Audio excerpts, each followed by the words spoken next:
leprosy. Hello, and welcome to the Saladcast on Sunday, October the 4th, 2020. I'm your host, Dan Train. Joining me today, Zachary Burgess. Yep, very. The leper. Joy. And Robert Kemp. I am also here. My hands work fine. That's how leprosy works, isn't it? It's like Tourette's. You just shout leprosy. Pretty sure that's very not how that works. To avoid it. Because people find it so annoying. You all have to go to colonies. What, like Benidorm? Yeah, and hang out saying leprosy all day. Well, that is the kind of place where people still get leprosy at this point, right? What? They're the only holiday islands where it's just like that's where diseases that you don't think of existing in the modern world always show up, like the plague or whatever. Right. But you get them on your you get them on Canary Ibiza Island, or whatever. Yeah. Ibiza is like Europe, though. Yeah. Well, yeah, technically. I don't really know what the symptoms of leprosy are. Like fingernails fall off, right? That's one of them. Yeah, it's like extremity degradation. Yeah. Bad, not good. Yeah. But screw that, because to immediately get into this random section, it's time to sound the new kettle alarm. Oh, get your bitchin' time. Yep, it's back. Wait, is the new kettle alarm a whistle? Yeah, that's what I was imagining. Okay. It's just like, well, what are you going to do exactly for a new kettle alarm? Oh, well, unless it's like Even though that would be more like an old kettle alarm. unless it's a kettle that's so quiet when it boils that it needs some kind of beeper on it. Well, I mean, that probably also exists. I bet there are kettles that have like a literal alarm to tell you when they're done. There's probably kettles that send you a text. Yep, probably. So, did you have any input in the kettle selection process? Or No, but my bitching has finally got through. Wait. It's a plastic kettle. It's a plastic kettle. Is it a white cylinder? Well, it's black, Okay. and it also is slightly fancier than just plastic because it has like a sort of hexagonal honeycomb imprint on the outside, so it actually does look kind of nice. Which is, what Rob's problem was with plastic kettles. Well, they look terrible. So it looks okay, but I never had a problem with that. But yes, it's insane. It's like way quieter than the previous one, which was metal. success. Exactly as I predicted. How quiet it will remain is always the main problem, because as soon as you start using kettles, they inevitably get immediately louder as soon as there's any scale in them. But Start with the grade like after the first boil. But yes, my this time they actually remembered that I kept telling them to buy a plastic one rather than forgetting and ending up with the exact same problem again. You've gone through quite a lot of kettles. Yeah, what prompted this kettle change? It was just the noise, apparently. Oh, really? Even wound them up. Yeah. Well, I mean, the thing is, every time I go down to boil the kettle and they're watching TV in the front room, someone gets up to close the door, and I'm like, it's like, remember your mistake. This is all your fault. You just lean in, like casually, like a 45-degree angle, just your head poking around the corner. Well, I going, did that the I first told time. I did that the first time after they got that metal kettle for the first time. I was like, see, I told you. Remember this. But then every other time it's just like, I mean, theoretically, I could go and close the door if I was extremely polite about it, but no, I don't have a problem. It's not my problem to deal with. This is your problem to deal with. You made this problem for yourselves.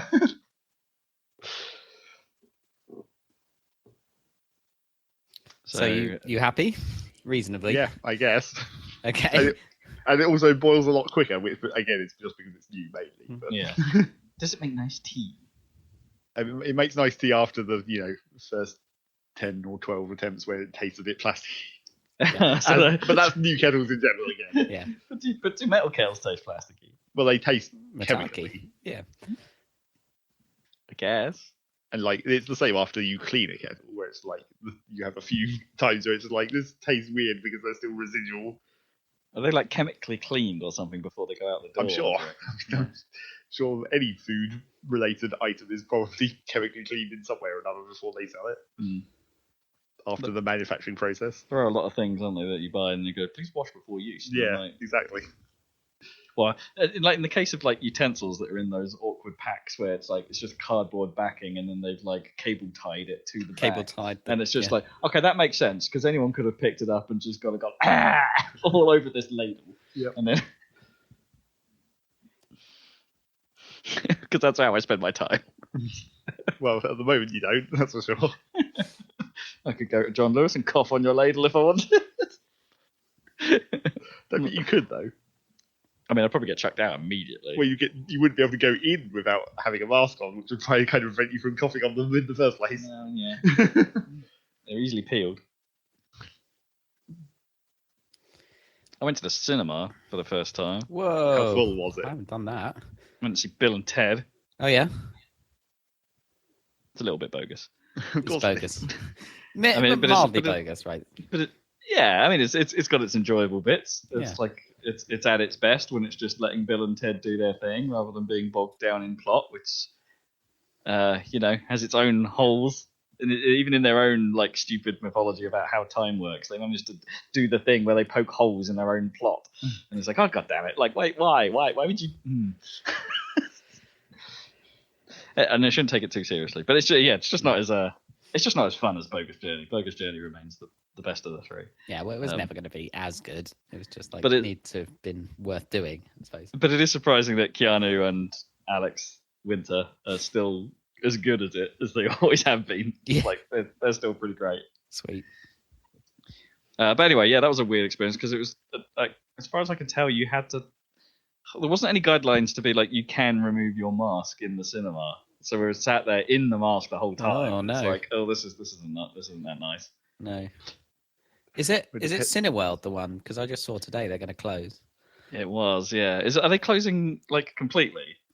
For 'Cause a I knew they were while. in- Yeah. Oh right, yeah. Because I knew they were in trouble financially, but I didn't know if they were closing branches or if the whole company is going a bit on hiatus for a while. I think what I saw because today it's- was they're closing cinemas like temporarily because everything's like Bond got postponed and everything. It's Yeah, like, yeah. they're not going to make Well, enough it money. makes sense. There was like 15, 20 people in the showing, and it was Yeah. an evening showing, and there's normally not that fewer people in the cinema. Is Tenet still out? Can you go and see that? It is still out, I think. Yeah. Hmm. I'm thinking Dune will be postponed. I expect it will. We've got another cinema in Ipswich that I think is still open, so it's all right. So Yeah. the Empire is still open. Is that what used to be the Odeon? Or no? No. So No, the that Odeon, I think, closed, is didn't it? the Odeon closed Years ago, decades ago, Sorry. and it's being turned that into shows what I know about Ipswich. Yeah. it's being turned into a church. Yeah. Oh, I remember that. Yeah. Like some kind of evangelical Yeah. of some description. Or are we Um, keeping the screens for that purpose? I don't know. Well, I imagine the screen fabric or whatever has probably got pretty skank over the years. They probably need to replace those, but they're keeping the general auditorium structure as far as I know. Because Well, the but then they've Odeon, got- that makes sense, I guess. the Odeon then, in like- Ipswich is like a classic like fake Art Deco building, Yeah. isn't it? They've tried to Yeah. make it look like a kind of 20s thing, which is kind of sort Out of of- quite cool in a way. But out of plastic, Yeah, out of plastic. Yeah. grey plastic. Yeah.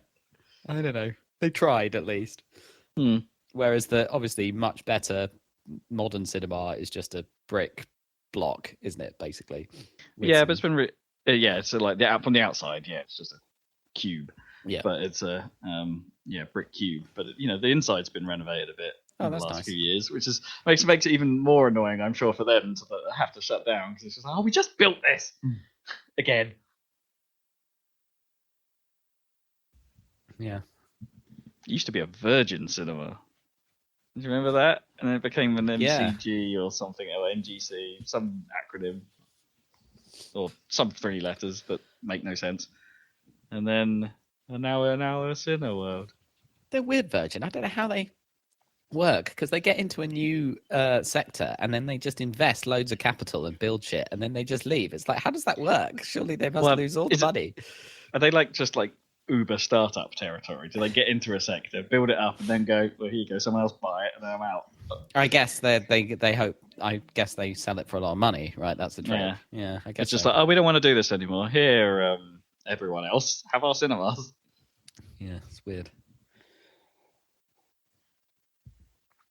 Here, MGC, or whoever you were, have my building. Have our giant Virgin Cola empire. It's quite a nice building. We've got a hovering sphere out the front, don't you know? Oh, yeah. Hover sphere. Yeah, that was a weird experience. It was just. Yeah. I mean, And you can still go. You still go in, and you can still buy a Starbucks like in there, and you can still Right. go get a Coke if you wanted. Because that's how they make the money. Yeah. Even if they were technically should close the screens and just have the shop. part Just be have the open. popcorn. Let's Yeah. all go to the lobby. I did get myself a frappuccino just just because it was there.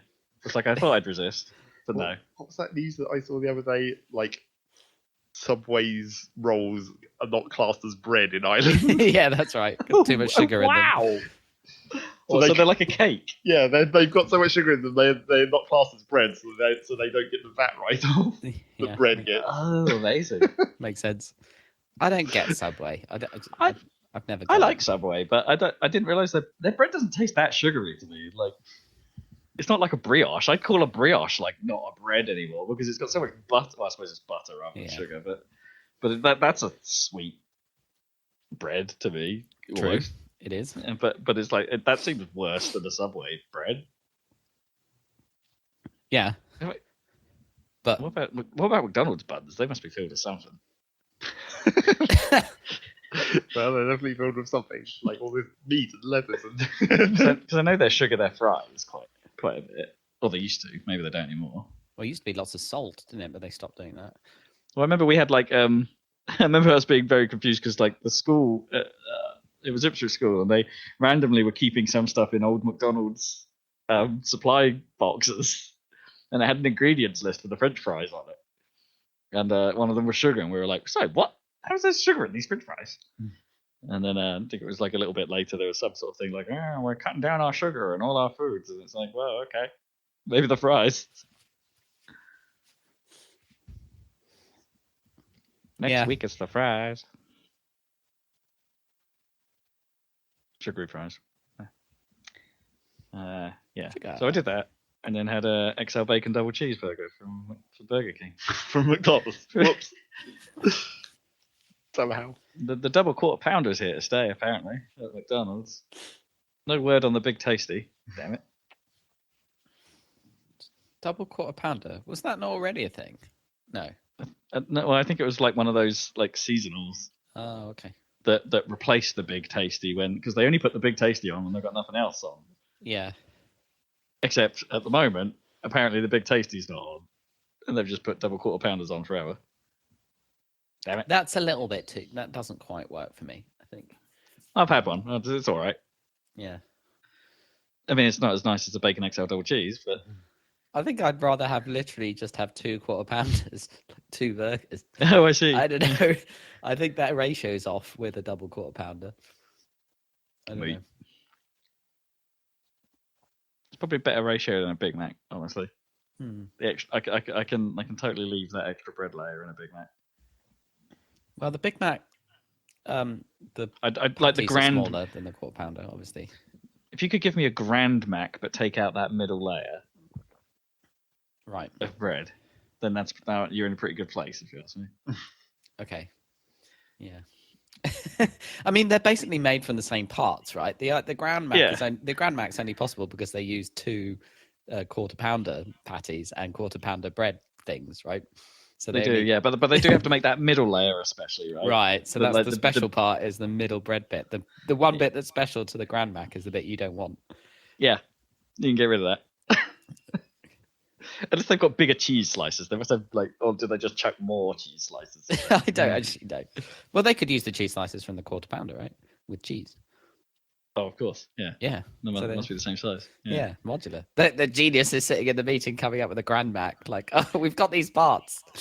Well, that's like they're like total noobs, I think, compared to like Taco Bell or whatever. Or Right. Five Guys, right? Because that's Five Guys' entire model, isn't it? It's like, here, construct your burger. Yeah, but that's not. They don't have to Yeah, come but up they with just- that though. yeah. They just give you the part, Yeah. and you come up with the idea. Pick up parts. Although it's not like McDonald's Pick up hasn't done those competitions and website-based things to design burgers. Oh, that really? People always abuse to just be like, here's 99 patties stacked on top of each other. Sweet. And were it not for the industrial nature of fast food, I'm sure designing fast food burgers, that's a hell of a job. You probably have to work out a lot. Yeah, well, it's all about getting the cost right, isn't it? And micro gains on the profitability. Micro gains. Yeah, I can't see myself going to the cinema in time that soon. No, we thought about going to see Tenet, but the timing didn't work out. But I don't know. Maybe that first experience at the cinema put the others off. It sort of put me off a bit, honestly. Just because I don't like wearing masks for that one. No, it's not nice. Cinema itself was nice and quiet, though. Yeah, I mean that's funny. No loud people. It's funny. It's like when you do go to the pub or something. It's like this is nice because there's nobody here, not so many people here. But on the other hand, I'm here, so I don't know. It's weird. What do you feel obliged to be rowdy? Not rowdy. Fill in the void. I just mean, I don't know, feel arbitrarily guilty that everyone's at home. I don't know how to explain it. And you're not. What's the word? You're sort of being like, oh, I'm so privileged right now, kind of, to be in a pub. It's weird. Yes, well, that's probably all going to disappear over winter again. Yeah, I expect so. Yes, one of the recent podcast intros where I said we're not back in lockdown yet. And we're still not technically, but it's definitely coming. We're on the way. I said at the time. I mean, I fully expect there to be some kind of major lockdown before Christmas, so that they can open it up for Christmas and everyone doesn't freak out. Oh right, yeah. So they can have a political win to be like, yeah, exactly, yeah, because they can't cancel Christmas. They'd have riots basically. I'd like to see that. What, the riots? Or no Christmas. Just people throwing turkeys down the street. Can't eat this. Well, that would be the one thing. Who's going to eat all this? No, that's the point. It's that's the one thing you wouldn't sacrifice because you'd just be like, holy shit, I've got this whole turkey for myself. I mean, that would be pretty good. Leftovers for the next month. There'd be a great turkey shortage, though, right? Because everyone would have buy their own one. Yeah, everyone would be buying one for their own rather than going to someone else's to eat or going to their parents or something like that. Well, We've accidentally made the turkey extinct. Well, can't go out. It's dark and rainy. What is there to do but play video games? Woo! Yeah. Oh yeah. Talk about news related to video games. What's going on in the news related to video games? News. Alrighty. Well, we've got not a lot this week, but there's a big bit of news. Yes. Or two. A few bits, yeah. That's I forget which one happened first, but let's deal with the biggie first. The biggie. The biggie. Microsoft, them's of the Xbox fame. They've been doing some more purchasing, and getting their wallets out, and buying a few studios. Well, yeah, technically, buying, in one big lump. Buying about 7.2 billion. Yep. Of American dollars worth of ZeniMax Media, which is all of it. That's all of the whole the thing. So ZeniMax are the parent company that own Bethesda, who in turn own their own Bethesda teams and id, and Arcane Studios, amongst a few others, I think. Yeah, they're one of the biggest publishers in the industry. Yeah, and this doesn't happen that often. No, the first parties tend not to go anywhere near the mega publishers. I mean, this hasn't happened before, has it? What's the closest? I'm trying to think. Yeah, the closest was Activision Blizzard, but that was more of a merger. Yeah. Excuse me. Yeah, that's two big dev houses and two big publishers coming together, and anything that touches Tencent, you could argue. Although Tencent tend not to own anything outright, they just have massive shares in everything, including Epic. But yeah, I'm struggling to think. I'm sure it has happened. It must have happened. I think but this I is just the can't. big one. This Yeah. might be the biggest. Yeah. I mean, you can see exactly why, because every time we talk about, Xbox, we're like, they've got this right, they've got this right, they've got this right, but where's the games? And it's like Microsoft have an epic pile of cash from the 1990s, and they just strategically are like, occasionally, like, fuck it. Yeah. And this does strike me as one of those. It's like, well, who can we get? Like, this must have been like in the. I bet this has been in the works for years, right? So like, several years ago when they had all those like little announcements to be like, yeah, we're buying up studios, and then we got that. I say little studios. We got like Double Fine, and we got Ninja Theory, and we've got In Exile, and we've got the Zombie Labs guys. Is it Zombie Labs? Or, anyway, the State of Decay guys. We've got these studios. And then we got the slightly bigger, like we've got Obsidian. It's like, oh, okay, that's a name. We're getting there. We got Bethesda. Oh, damn, son, you're serious about this? Damn, son. I don't know. Yeah. That seems like. It seems like they almost like they would have just been like, we want to buy Bethesda, and then ZeniMax were like, no, it comes as a package, you have to buy all this, and they were like, well, okay then. Yeah, go on then. We'll suck that up and just getting the one studio we care about. Here's the thing, I'm sure there was a bit of a rumor flying around that Microsoft were actually in talks with Ubisoft as well at one point. Yeah. But I bet that's... I can 100% believe that was never going to fly. Well, I feel simply because of how Ubisoft have been fighting off whoever it was that was trying to buy them for years. I think that was probably part of that. Like, I bet it's almost like the Microsoft TikTok situation where Microsoft was like, yeah, we'll just buy you, I guess, if it comes to it. Yeah. It's funny, in the going to the my programmer world or whatever, they seem to have a similar approach. The Satya Nadal approach seems to be like, do good things, but then also money. so in the web dev world, obviously, like Microsoft and you Rob have been in the like .NET-y world where it's all like in-house or whatever, or what do you call it? You buy into that ecosystem and then you pay the developer licenses and stuff, and you get all the tools and everything. Whereas web dev has traditionally been more sort of open sourcey or whatever, and suspicious of that Microsoft stuff. But then ever since the Satya Nadal, it's like, yeah, they made for free like the editor that's so good that everyone switched to it. So that's like, and they made .NET, run on Linux and all of these like nice things.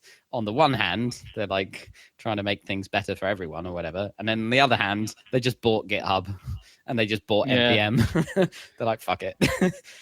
Yeah, so well, if we own those, we can we could somehow find a way of squeezing. I mean, GitHub has to make money as well. Or always do. Because of private repos and things like that. Yeah, it makes money. GitHub, yeah. Yeah, so there's sensible elements to that. NPM's a weird choice, but that means how on earth do they make money? But well, they probably don't, but it is a strategic thing, right? Where they own the repository of all of the code, they own the registry of all the packages, they produce the editor. Like they basically have control of the ecosystem now around web dev, which is pretty clever. I don't know how they're going to pretty smooth. And then here in Games World, they're like, oh, we'll make the console better and better with one arm, and then with the other arm, and do Game Pass and everything and all this sensible stuff. And then with the other arm, they're just like, buy the games. So they can't be anywhere else anywhere. But do they really want Bethesda games? Well, that's the funny part, isn't it? Get ready for Skyrim to come out on the next Xbox. Well, I guess what they... Not that it wouldn't be anyway, but I mean... There's going to be another remaster of Skyrim, isn't there? But if you think about it, they must be really... It's a bit of a bet that the new Elder Scrolls is... Because I think that could easily not be as popular as Skyrim. Right. Well, I think all of the future Bethesda games at this point could easily be the point where it falls off. Yeah, already happened with Fallout, right? Sort of. Well, yeah, kind of. Well, I mean, 4 still did well, didn't it? Yeah, but 76 definitely ruined the image to some extent. 100%. Yet, yeah. Still, there's people clearly on 76. Well, 76 has actually recovered a bit. Yeah, like apart from its like atrocious start, at least the public opinion of 76 has improved with all the work they've been doing to it. So there's that.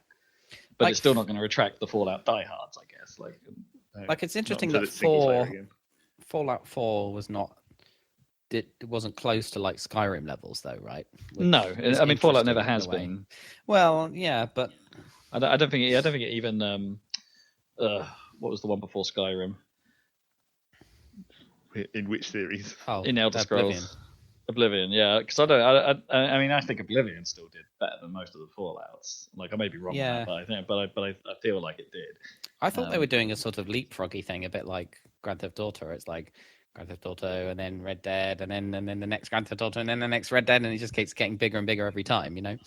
No, but Fallout's cadence was a lot faster, wasn't it? Than even like, because I think they did 3 in New Vegas and the two expansions like in between Oblivion and Skyrim. I mean, New Vegas wasn't exactly like that was a sub team. It wasn't the same team. Yeah, that was Obsidian. That was Obsidian. That was Obsidian. Yeah. Who I can't remember what happened to Obsidian. Something. Oh yeah, they made Microsoft bought them. Yeah, that's right. Of course. Last podcast. But they are making Avowed, which is a very Elder Scrolls looking game. Oh yeah. On their one trailer they've put That's out right, so far. yeah. So like now Bethesda can put them back within Bethesda. Oh my god, yeah, Bethesda. Yeah, that's true. Obsidian. Yeah, they could put those together. They might need them, to be honest. Maybe there's an element of that. The trouble with this whole theory of like maybe Bethesda games will be good now is that I don't think it changes. No, this is the thing. I don't think it's going to change what Bethesda outputs. It's going to change where they output. I think the trouble with it is that really because Microsoft purchased ZeniMax, it's like from like the Bethesda perspective, from the developer's perspective, all that's really changed is some names on some checks. It's like it's not really changing the like structure of the business at all because they're already a sub part of this other thing, and that was the thing that Microsoft brought. No, and that's been Microsoft's play with all of the studios they've brought on. Yeah. Like there's numerous comments now about the higher ups at the studios going, it's kind of amazing how hands off Microsoft have been with all this. They just want them to make the games and they just want them to appear on Xbox. It's like they're not putting like a strong grip around their studios to be like, do it in this way. I mean, I do kind of hope that like there's some kind of internal Microsoft cert process that could kind of make Bethesda fix some more of the bugs. I mean, maybe not. Crackdown 3 still came out, goddammit. Because the real reason behind this whole focus of Xbox on super compatibility across platforms is Game Pass, right? So this allows them, you can buy your Xbox, what's it called? Fucking S. What's it called? Series X. You buy your Series S, you stick it under your TV, and you can play all the new Bethesda games and all the entire back catalogue, right, at a click of a button, like Netflix style. That's the idea, right? Mm-hmm. Which is clever. So basically, Skyrim on Game Pass. That's the thing. Yeah, new Elder Scrolls 6 will be Game Pass. There you go. Just go nuts. Fallout Miami, when recently announced, that'll be Game Pass. But also New Vegas, it'll just be like everything. Yeah. Well, I forget, have they done the back compat work on that? Because New Vegas was a 360 game, and the 360 back compat program has ended. So if they haven't done the work, it was on PC. So PC you'd probably be okay. Yeah, but if PC they Game had Pass. done the work on the 360 back compat, then it would work on the Series X and S, right? Yes. So it might have been one of them. I don't know. But if it was, then that would be up for Game Pass, right? Yep, it would be there. Or eventually, Microsoft haven't been 100% with their back catalogue on Game Pass. I see they've done some weird updates, like they got the back compat working really nicely for Grand Theft Auto 4 on Series X. The Digital Foundry breakdown of what works on back compat has been really interesting. Yeah, because basically they're getting that for free because they did the work for 1X, the back compat for Grand Theft Auto 4. And while it improved certain things there, just the raw power of the series consoles just means that it naturally is better now. Yeah, of course. It can hit that 60 frames per second finally on a console. But doesn't that fuck up the physics? What's Grand Theft Auto 4's physics? Apparently not, because it was like the game ran sort of unlocked anyway. Oh yeah, I remember. So it doesn't really affect it. Not as unlocked as like Grand Theft Auto 2. No, man. Because Well, on the even, like, the 360, original it ran GTA on sort of somewhere PlayStation. between 20 and 30 frames per second, didn't it? Yeah, Yeah. at times it was pretty atrocious. I mean, it worked though. Like it was stable-ish. It was playable, which is pretty impressive. It's kind of what GTA games kind of always have done, haven't they? When they've come out, they've kind of walked that line a little bit on performance. For me, like and San Andreas, like didn't run very well on the PS2. No, for me. I remember trying that, and it was a bit too much. It was a bit better on Xbox. I knew someone who had the Xbox version, and that was a bit better. But still, and I played the PC version, Natch, and didn't really like it, so didn't play much of it. San Andreas. Yeah, it's a weird one. That one. It dragged. I think it's a good game, but like I couldn't finish it on. I gave up on it on PS2, and I only finished it on PC. Yeah, it was a lot better on PC with when it ran better. I mean, 1, 2, and 5 might be the only GTAs I've finished. Yeah, I mean, Vice City's a classic. I mean, I know, but I sort of haven't got on with any of them in the middle. Like, they didn't really sit well with me. GTA 3 especially didn't sit well with me. I only played like the start of that. Yeah, 3 doesn't work very well. Like, but it was amazing at the time, obviously. But it broke new boundaries. Doesn't quite work as a game now. It's not really very. Whereas Vice City still holds up, obviously in a dated way. But that Vice City actually improved quite a lot over 3, considering it's not that far apart.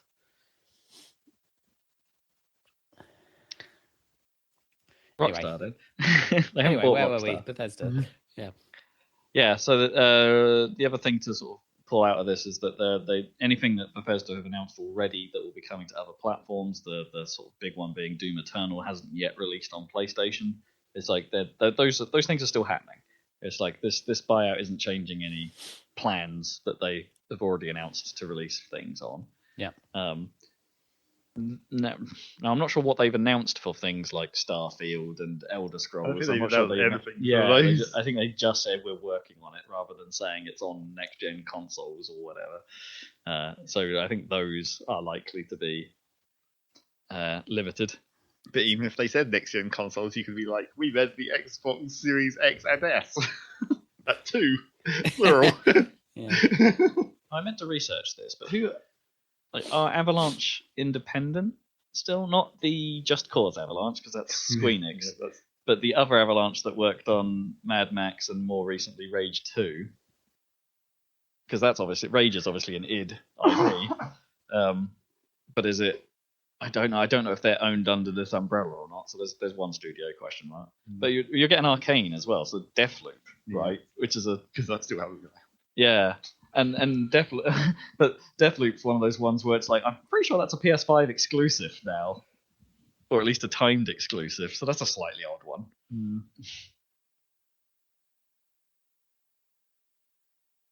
But hey, if you're a Dishonored fan or you liked Prey and you want to see more from that team, you'll be getting it on Xbox eventually.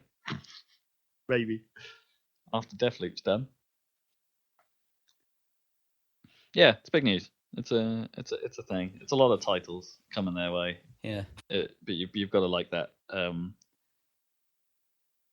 I guess I'm not that excited. Like, I guess the Doom thing makes sense for me because I like Doom and I still haven't played Doom Eternal. But the Fallouty, Skyrim-y, Elder Scrolls-y stuff has never clicked with me yet. You've still got that copy of Fallout 4 for some reason. I do have a copy of Fallout 4 behind me right now that I've never played. A bit of me is like, well, I kind of don't want to play that on the bone because I know how bad, on my bone especially, because I know the performance is bad on that version. And you even just like, you'd probably still want mods even if they were like the most generic, like optimization mods essentially. That's what you always get with like the Bethesda games on PC. You just get whatever the most common optimization mod pack thing is, and it just like, this fixes all these stupid bugs that Bethesda left all over the place. Well, I might be more keen just to like, well, I'll go for the base version, but I'll play it on my Series X instead and get the back compat boosts. And that'll at least clean up the performance side of it. Well, hopefully. Yeah, you hope. Yeah, so we'll see. And then I guess the slightly related bit of news to that is like the other rumors of Microsoft looking at other studios like Sega. Yeah, that's still floating around. Yeah. It's starting to feel like at this point, it's starting to be like, are we getting a bit Monopoly here? Is it going a bit? No, Getting a I bit mean much? it can't be a monopoly. Like, well, Sony do still own a lot of studios. Sure, but I think it's more like, I don't know. And they're still, and Ubisoft's still going to exist. EA are never going to get bought. Although, well, I don't know. although EA might be the one that seems most likely to have been bought. I would have said EA because the EA kind of suck. Yeah, and they have done for years. And it's like maybe Microsoft doesn't want any part of that. I don't know. or maybe Sony wants it for the football. Yeah, I mean they'll be fine, won't they? FIFA still makes megabucks, so it's. I don't think that's necessarily. I think it's more like they do just have like a huge value. So like more than 7.5 billion, probably. Probably quite a lot more than 7.5 billion. Yeah, I don't know. Don't know how much EA is worth. Maybe that Star Wars deal is worth most of that money. Yeah, so there was that. While we're sticking with Xbox, let's talk about their pre. Did Xbox manage to sort their pre-orders out in the same way that Sony did? And the answer is technically yes. They did the exact same thing. Yeah, it was marginally better than the PS5 pre-order mess. Like, yes, Microsoft set times for when everyone should release their, start the pre-orders. Yes, retailers mostly stuck to it. However, the process is still a nightmare because no one can ramp up their server load enough. And of course, the thing that we always said would happen happened, where people were searching for the wrong thing and keep getting Xbox One X's. Yeah, quite a few people bought a One X thinking it was a Series X. And it's like, oh, worth £320. That's a bargain. It's like, it's not the right one. It's not the right one. We always said it would happen. If your naming scheme is that ridiculous, you're going to have that happen eventually. I mean, I've got to be honest, I got lucky. I've got one. I've got an Series X pre-ordered through Amazon. But that was only kind of because Amazon were late to the party. Like, the other major UK retailers like Game and PC World and Smiths, and Argos, I think was another one of the biggies, they all opened up on time and their sites immediately failed. Or had various problems. I could not get around the game site at all. It would not let me view any content. It just the pages would fail to load. The Smiths website went down and was saying, "Oops, something went wrong." So it was at least responding, but it would like put up an error message. And apparently that was true for most of the day for the Smiths website. So if you hung on and managed to catch it when it went online later on, you'd have got lucky. PC World were operating a queue system, but by the time I logged on at 8 a.m. or whenever it went, I think it was 8 a.m. when it went live, I was already 10,000th in the queue, and it was going to take 40 minutes for the server to be able to deal with me. And I'm like, okay, let's keep looking while that sat there. Yeah, and then Amazon went up late, and everything worked fine. Because it's Amazon. They have the servers. They own the internet. They own the internet, yeah. And it worked just fine. Although that went in minutes as well. By the time that went up, the consoles just disappeared, or at least the X's did. I think you could get hold of an S for quite a while. There doesn't seem to be quite so much demand for the S, which I guess it is an accurate representation of the people that would like me that would be trying to pre-order at 8 a.m. on a Tuesday morning. Probably. But hell, it worked marginally better. It's just here comes the onslaught of people on the internet talking about how pre-ordering is a nightmare, and it's like, you're not wrong. And I don't really know how you improve the situation, really, other than maybe you email your interest and then have a random ballot system rather than have everyone go blah at the same time. Maybe you should look at the London Marathon and do a ballot system like they do or something. I don't know. Yeah, I mean, just save everyone the trauma of it. And it's also fair for the people that then can't make the time, I think that would be a better strategy, personally. But whatever. I got one coming. It's all good. You're all sorted. Yep. Sorry to those that didn't. So there was that. Amazon had a tech event. Speaking of Amazon. Really? Yeah, they showed off a whole load of new. I guess it's like Techtober Techtober or whatever, isn't it? I guess. But they showed off like the new next generation of Echoes was one of their things. So it was like, hey, they've changed the look of the dots and the main Echoes again. All your Alexa devices are going to look different. They're now all spherical, which I find bizarre. Well, it's more dot-like. Well, is it like the original dot? I suppose was quite dot-like, right? Because it's just a slab of it's like it's a tiny slice of cylinder, but not from all angles. A puck, yeah. I mean that one I kind of get on board with. And the main Echo is just like a cylinder, right? But now even the main Echo is just like a big old orb. Okay. Praise be the Praise orb. be right? to the orb, yeah. I do think they're bizarre. It probably works out for the best in terms of the speaker tech, right? Because they've got actually more room to put decent speakers in. But I don't know. At least on the dot side, I think it's a stupid idea. But anyway, the gaming thing to come out of this is they announced Luna, which is their take on the game streaming service. On Stadia, yeah. It is basically Stadia. However, they've gone for the subscription model as opposed to the buy the game model. Okay. So they might have already won. If it comes with Prime, then they've won. Well, yeah, man. I don't think there was any announcement like that. And currently the subscription is fairly low, like $4 or $5 a month, right? Something like that for the early access version. But like when you're in on, and there will be like a pro tier, I think eventually, but they're not launching that yet. But yeah, basically that gives you access to a library of PC games to stream. And you get a Luna controller that works similarly to the Stadia one, in that it's the controller itself that connects to Luna in order to cut down on response times. Yep, same deal. Yep, so it's pretty much the same, only with a model that seems to make sense. Interesting. I mean, I'm just amazed Stadia haven't pivoted at this point to be like, yeah, we got it wrong. To a subscription. It's Google. They already have basically given up and we're just waiting for it to die.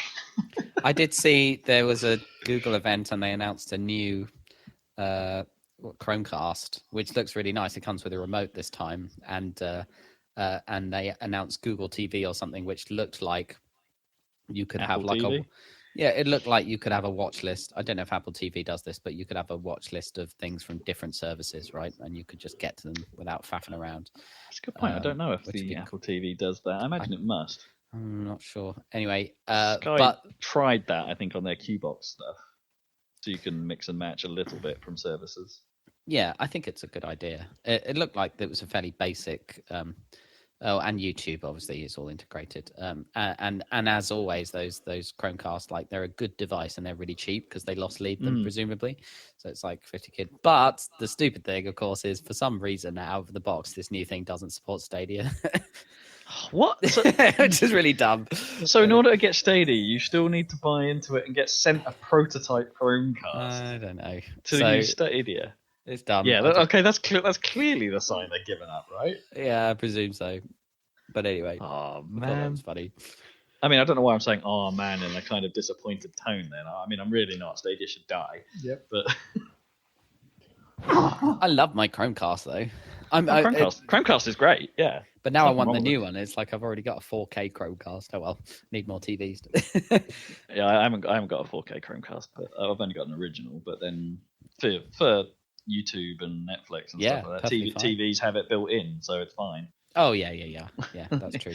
The smart apps haven't out-aged the It's telly not yet. so necessary. Yeah.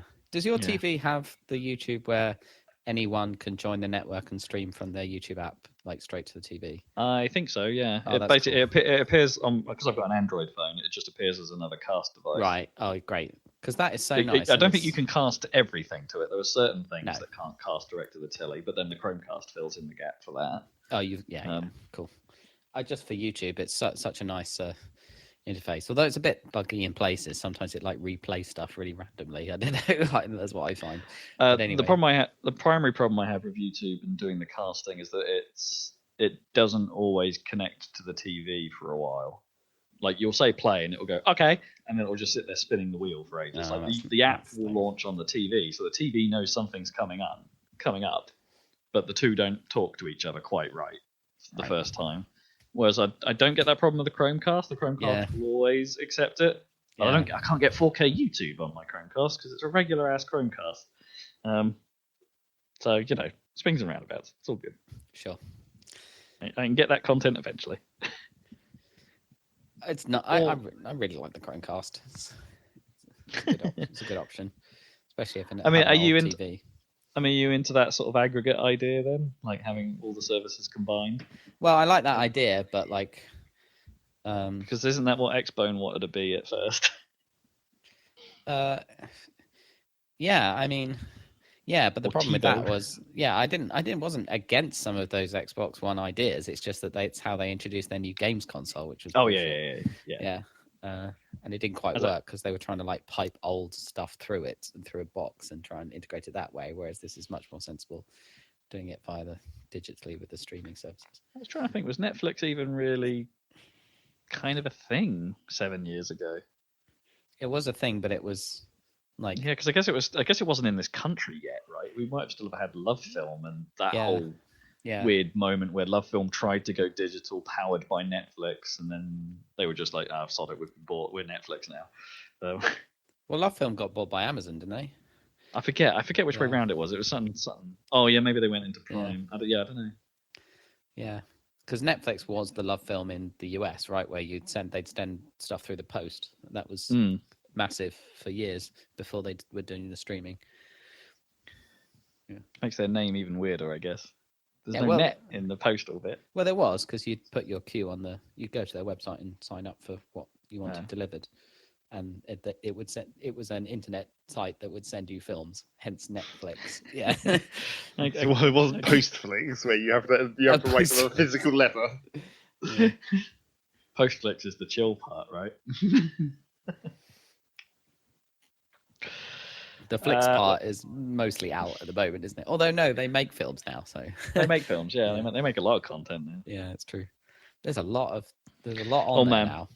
I may have so my Netflix list is getting quite big. Yeah, but it's kind of filled with garbage, right? A lot of it is they're like it's really stupid things that I probably should never watch, but they're just things that caught my eye to be like, oh right, yeah, they did a live action version of Full Metal Alchemist Brotherhood. It was like, oh, I'll watch that. That's probably so terrible. much shit on there.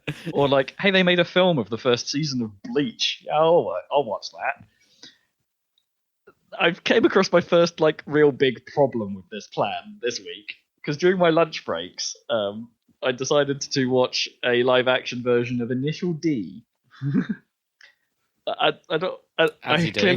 clearly did research what I was getting into here though. Because it was made in 2005 in China. It probably wasn't made in China, but it's a Chinese-made Japanese anime live-action film that's so bad. It's unbelievably terrible. It's like a grad student really liked that half frame rate effect for serious moments. Let's just zoom in on someone's face and half frame rate it for a while to be poignancy. Okay, it's awful. It's like the actual driving.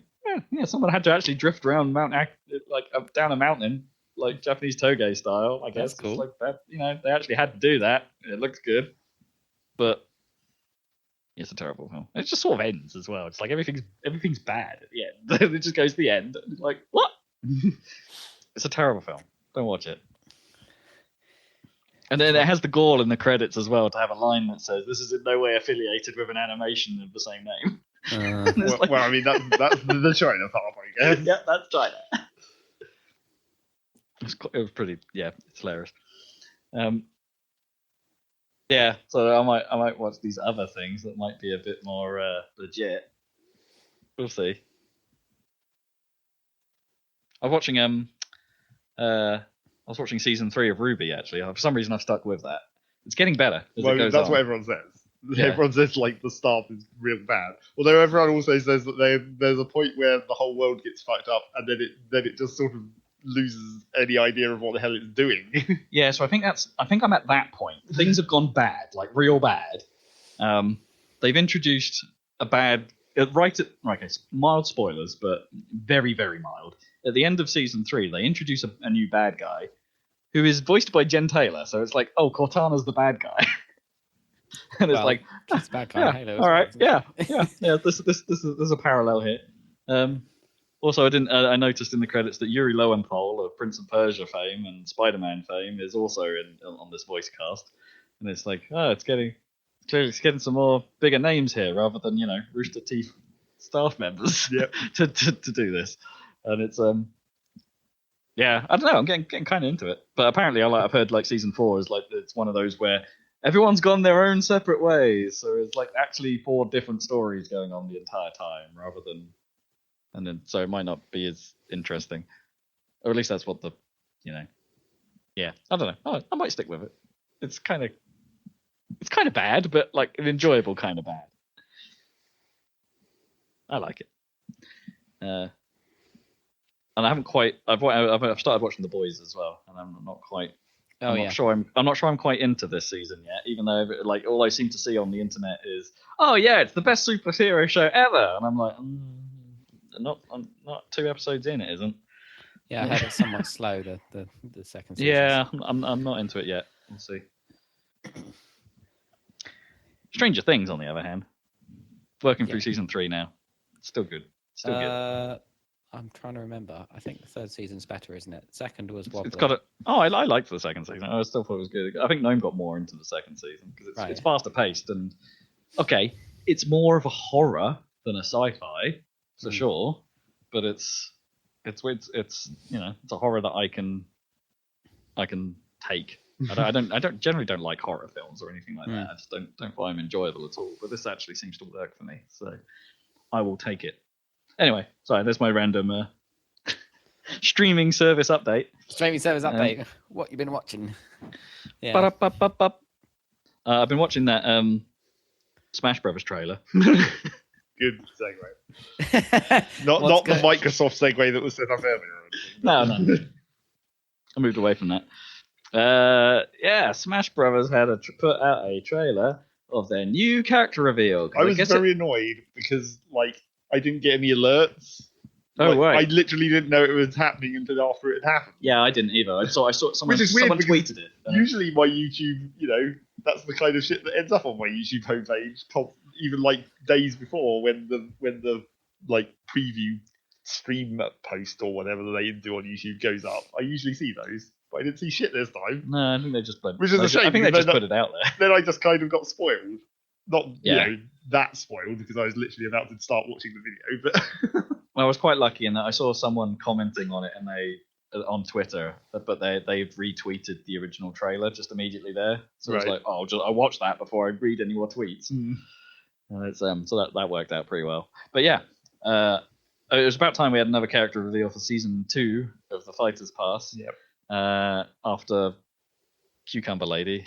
Cucumber She's not. No, it's not. There is a cucumber in Arms, isn't it? But it's not her. No, Min Min's. There we go. It's the Noodle Girl. Yes. Yeah. After she was revealed ages ago. Touched by her noodly appendage. Not really that ages ago. But now we've got Minecraft Steve, which was rumored for ages, and was a decent pick in my mind. And he looks kind of cool. That's a bit, and there's some good stage look and feel to it. Well, it's just Minecraft. That's the thing. I mean, it looks like Minecraft. It's very much exactly Minecraft. Which some people are annoyed. Well, no, some people are just annoyed with the character in general. Like, oh my god, I can't believe they did this kind of annoyed. Well, yeah, because they were. But then if they're going to work with Microsoft, why didn't they get Master Chief? Well, everyone is always pissed off about characters to some extent. Yeah, because it's never the one they want. It's never going to be the one you want. But this one especially, the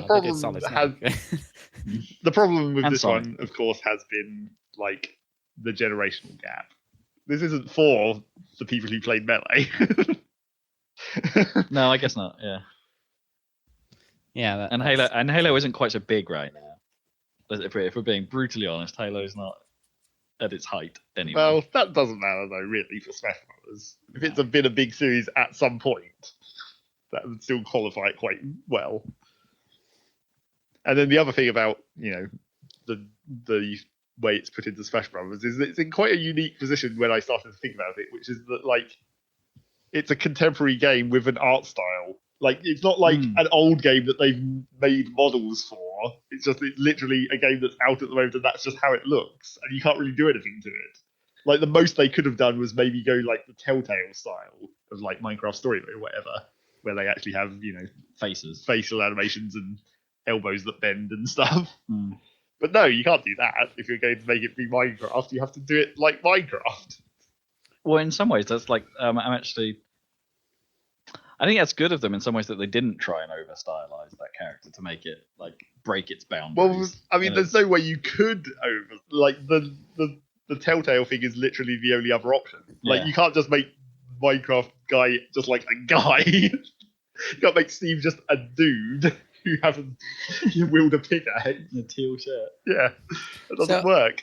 Will they do like a Minecraft stage or something? That'd be cool. Yes. Yeah. Characters all come with it. Yeah, every fighter in the past has always had a custom stage with it. Because it's not the first time they've pulled in like games that are hugely stylistic. Like I'm thinking of the Persona 5 run, right? Where sure, but that's not like it's stylistic, but not like model stylistic. I mean, the stage is super stylized, right? It's like kinda. It's more. I wouldn't even say because like it doesn't have. It does. The thing is that they bring in like the models and the style, but not like the visual effects. Essentially, I guess. Yeah, to some extent, not. Yeah, it's not like they change everything to be like comic book. No, wham like, bam pow. I guess the only example of that is like Flat Zone, which is like Mr. Game Watch, right, where they make everything flat. But that's like a very minor thing. Yeah. So yeah, it's quite a unique situation when you think about. Because like I was trying to think if there's any character that's even comparable of like a character that's modern enough that it's not a character you have to completely rebuild. Persona 5. No, well, yeah, but also a character that's modern and is like not a model that you can just port straight in and it looks perfectly like it. Because Persona 5 is just it's just like a guy. It's an anime guy and it's a modern model and that's it. They probably didn't have to do much work on it. Like because there's quite a big gap between like the most comparable one I could even think of was like Banjo-Kazooie because you're updating an N64 model at that point. But they have had one other game in between, even though it doesn't use that design. Yeah, they definitely didn't use the nuts and bolts Banjo look. Square jaw Banjo. But yeah, there's no real comparison to a game that came out this recently, but has a stylized look that you can't really do anything with. Yeah, I'm not sure. I'm not sure I 100% see what you're saying, but like, I don't know. What else? Was Splatoon? It was pretty recent, and but there's nothing to be done about those models. You just take the model and port it into the game. But then that's all they've done with Minecraft. Yeah, but I mean, Steve and put him in. But it looks weirder with Steve, is what I'm saying. It's not like the look of Minecraft is deliberately incredibly low poly and like it doesn't fit as well as all of the other people in Smash. Okay, I vaguely see what you mean. So yeah, because they've kept it so lo-fi, which is not what they've done with everyone else. Because if you imagine a world where like because Duck Hunt, I suppose, is the other one, right? It's super lo-fi, but they up-resed him. Well, kinda. But I was thinking more like if there was still games coming out that were in a low poly style, like real, like not Minecraft, but other games, bring them in, and you'd end up with the same situation. If Rez had a sequel. If Final Fantasy VII had come out this year, but it still looked like Final Fantasy VII looked like at the time. If they had Chibi Cloud. Yeah, if they had low-res Cloud, but they didn't. They already had high-res models for Cloud even now. Yeah, so it is, okay. I sort of see what you mean. It is a kind of weird thing to look at. Hot Shots Racing. Yeah, well, I mean, I guess. Forgive one of the races from that. I think really the only comparable thing that I could definitely say would be like putting Parappa in PlayStation All Stars. That's sort of the Game & Watch situation in a way, because he was quite an old character, and obviously they still had to keep him 2D. But then you're just importing a sprite at that point. It's like it's not really. There's not anything to be done there either. So yes, it's slightly weird. But I think that was the only way they could have possibly done it. Even if Minecraft had come out in like 97, like Final Fantasy, I think you'd still put the character in like this. You wouldn't have made a high res Steve. So I still think they could add Paper Mario, for instance, into Well, Smash. sure, that's still a rumor that everyone wants, and that could still work. But yeah, it's only because it's a game that's like Origami contemporary. Bowser. I'll take it. It's only because it's a game that's contemporary and has that art style that it seems weird to everyone, even though it's totally not weird. It's not weird. I don't see how else they would have done it. No. But yeah, and the character itself seems like it's ridiculous, incredibly complicated. Yeah, which is kind of weird for it being the Minecraft character, a game which is renowned for being like the kids Simple. game. But it has some hella mechanics in Smash Bros. Take us through it. Okay, well, I mean, we'll skip over some parts of it, like how you attack like you do in Minecraft. Like you can hold down the attack button and move while slashing the sword, because that's just how Minecraft works. And Mega Man's done that. Yeah, Mega Man's done that in Smash, so it's not actually new. I kind of don't like how that controls, honestly. Well, I think it worked better with Minecraft being a melee attack rather than this weird like semi-projectile that Mega Man has. Yeah. But yeah, there's that. But like obviously the main mechanics is the mining and the crafting because it's Minecraft. That's the important bit. So yeah, they had to do a hell of a lot of work because they had to make every stage compatible with block placement, and every stage has to have like a material assigned to it. Like the actual material on the floor determines what you mine. So they had to do that for every stage of the entire game. Yeah, I guess it is quite a metadata layer, anyway. Yeah. I mean, it could be quite easy. It's just be like, well, for some stages, this stage can be this. Well, yeah, for some stages, it's just like one material is the whole stage. That's fine. But I'm sure there's examples where that's not the case. Or you reckon they've gone through every service to tell it what it is? Yeah. Huh. I'm pretty sure that there's going to be stages where there are because I mean, to some extent, you actually want that because it mechanically changes how Steve actually works. If you only have access to one type of surface, it definitely restricts you in some ways. See, I'm going to interrupt you here because you've just reminded me the one thing that I'm always interested in any of these. Yeah. How is the announcer going to read Steve? Yep. Is it going to be a Steve or is it going to be a Steve? And all the other names, Enderman. Oh yeah, Enderman. That'd be good for the Luigi inflection, wouldn't it? And like Enderman. Yeah.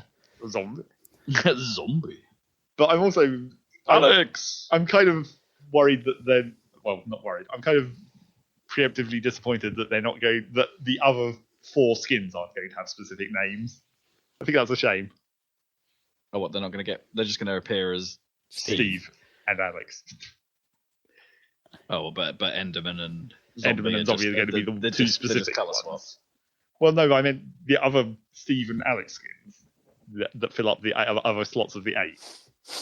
They're not going to have specific names, I don't think. Okay, right, yeah. That makes sense. It's a bit like Villager. Yeah, but Steve is like an actual... Steve and Alex are actually specific characters, technically.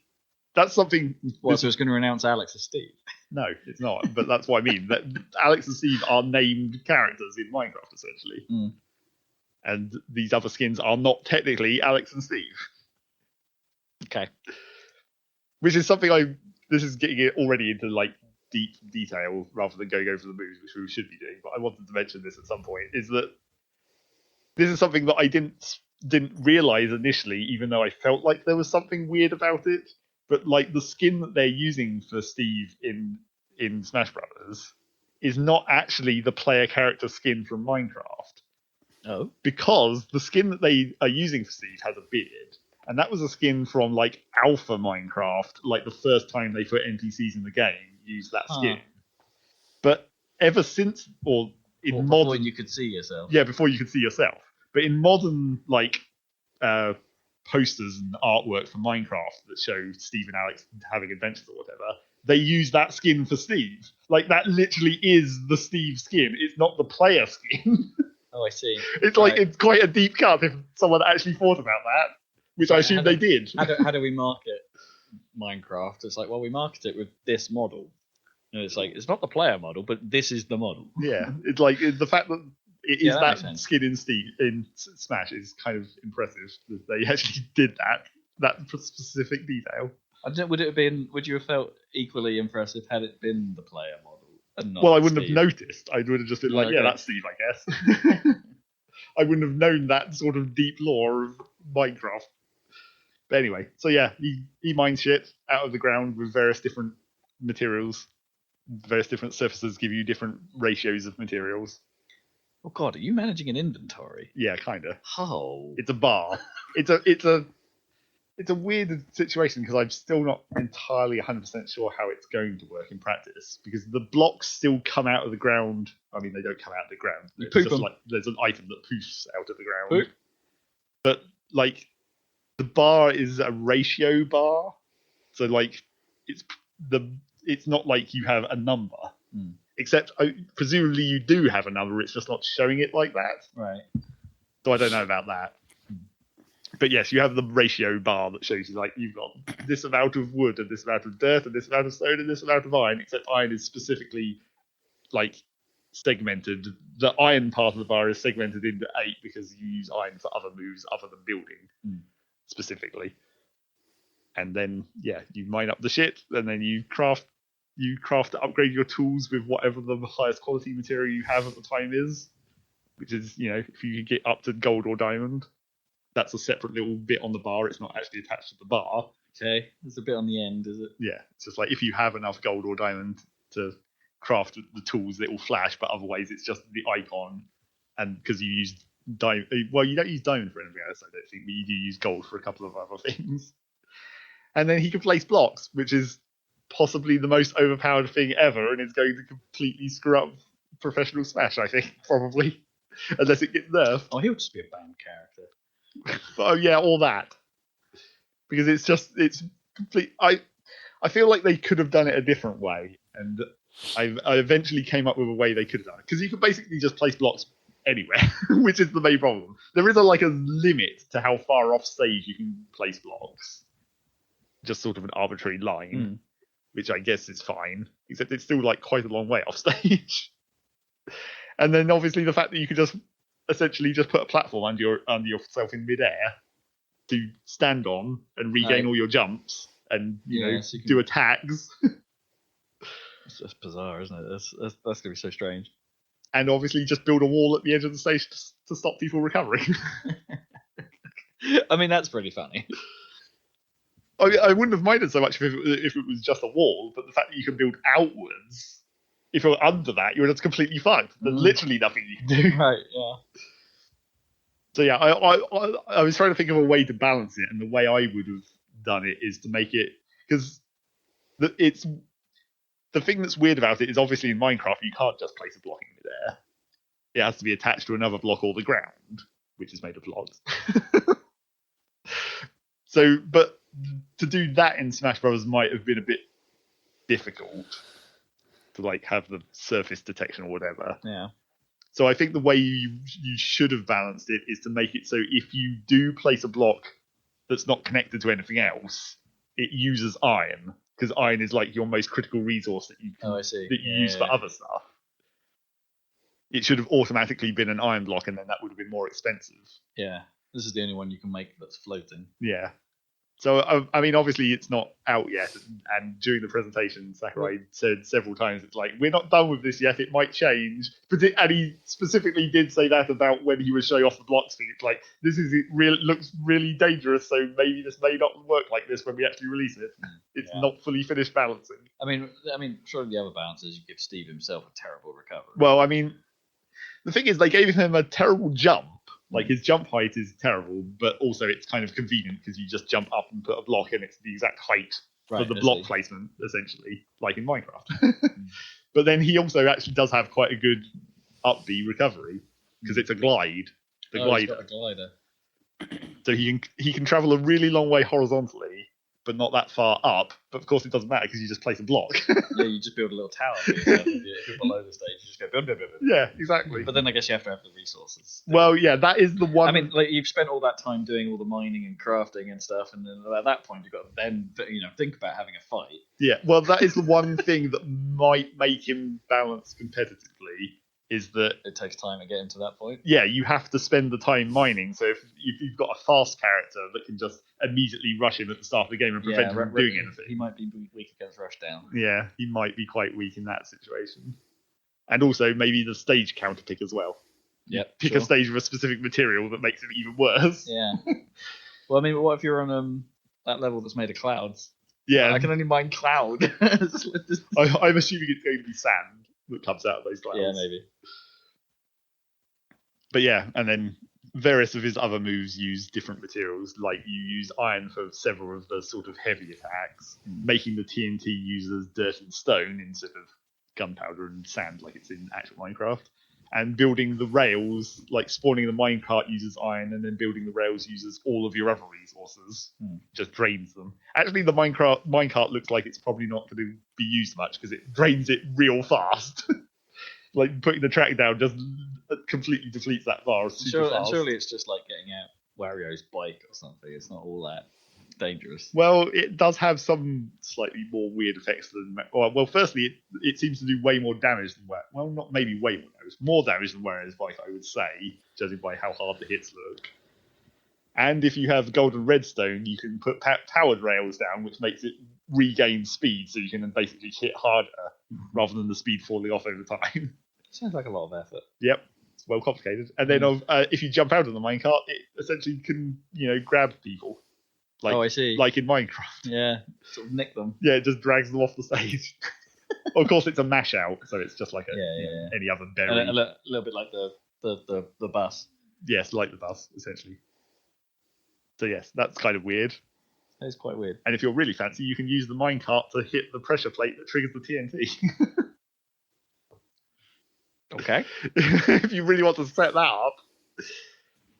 I'm not going to get to grasp of that. No. It looks real complicated. I'll play on the Minecraft stages happily enough, though. Oh, sure. Yeah. Wow. In-depth Smash Brothers discussion. Yeah. This is good. I was trying to think of a character that I would care about in Smash Brothers, and I can't think of anything except Prince of Persia. Strong Bad would be amazing. He's already got boxing gloves for hands.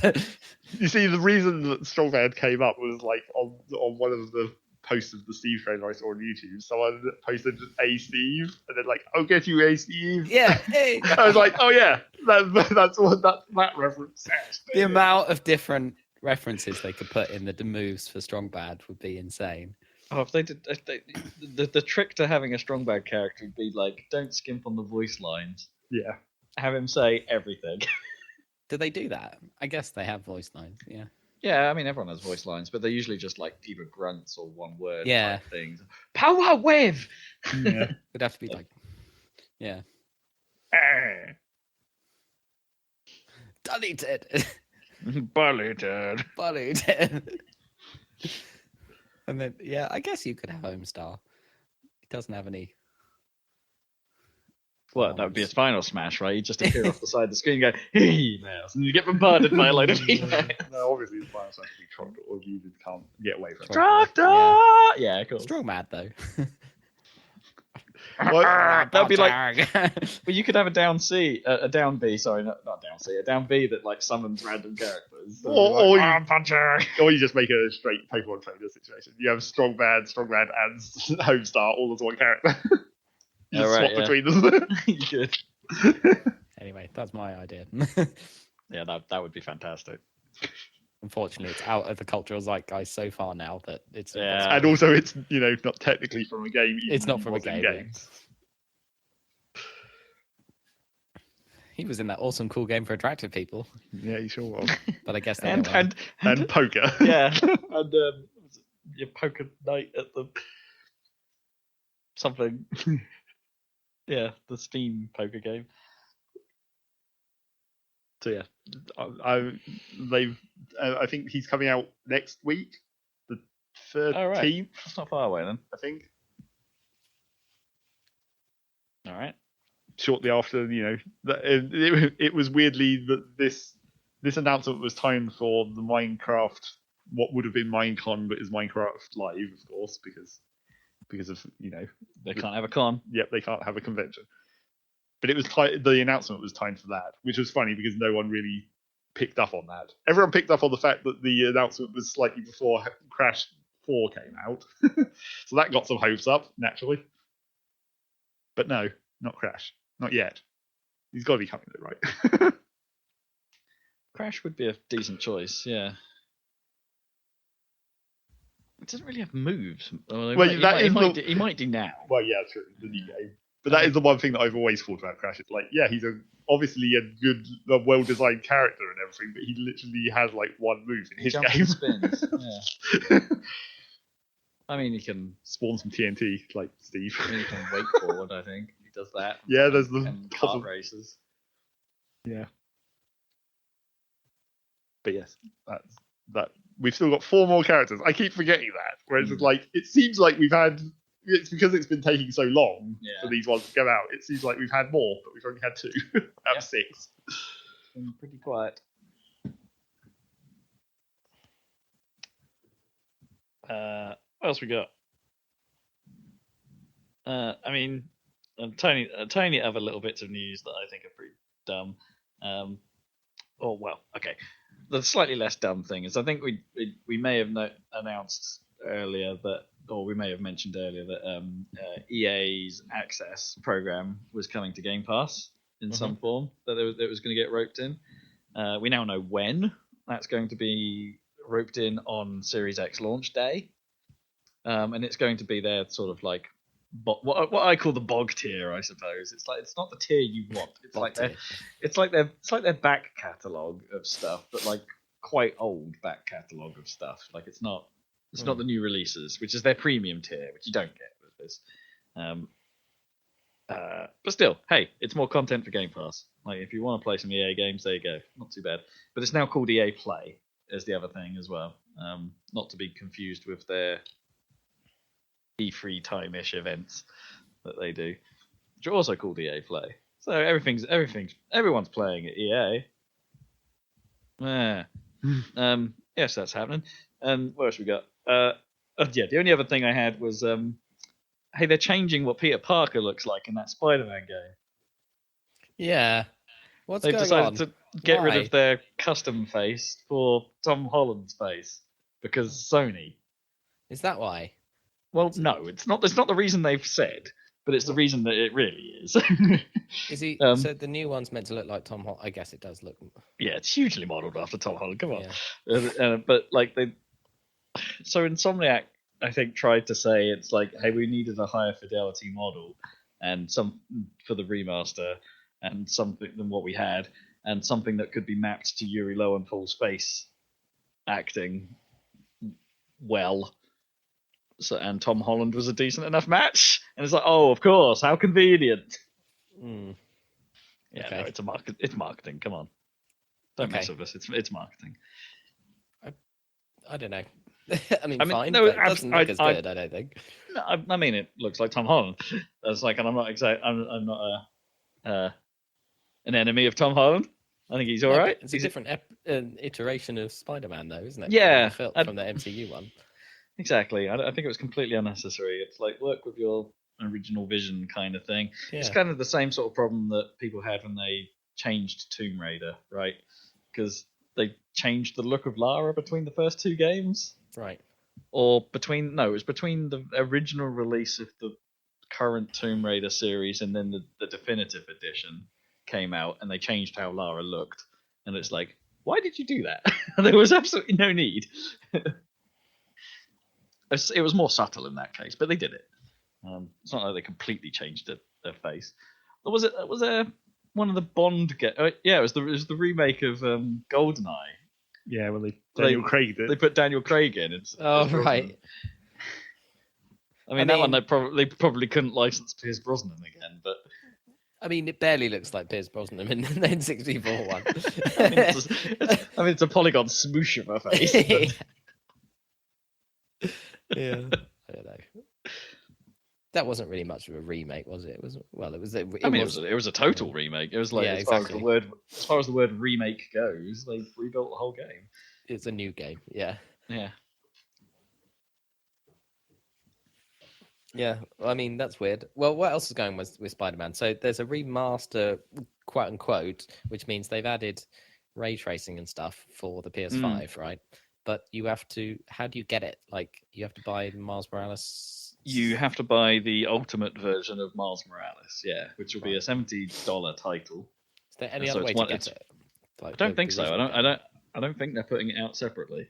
I think if you own the PS4 version, you're screwed. You're going to have the PS4 version, and they're not doing an upgrade path for it because Sony aren't doing upgrade paths on anything. I don't think. Right. It will be backwards compatible almost certainly, but so you can run the PS4 version on your PS5, but it's still that PS4 version. And that's it. Like, you're kind of screwed. You need that Ultimate Edition if you want to play Spider-Man Remastered.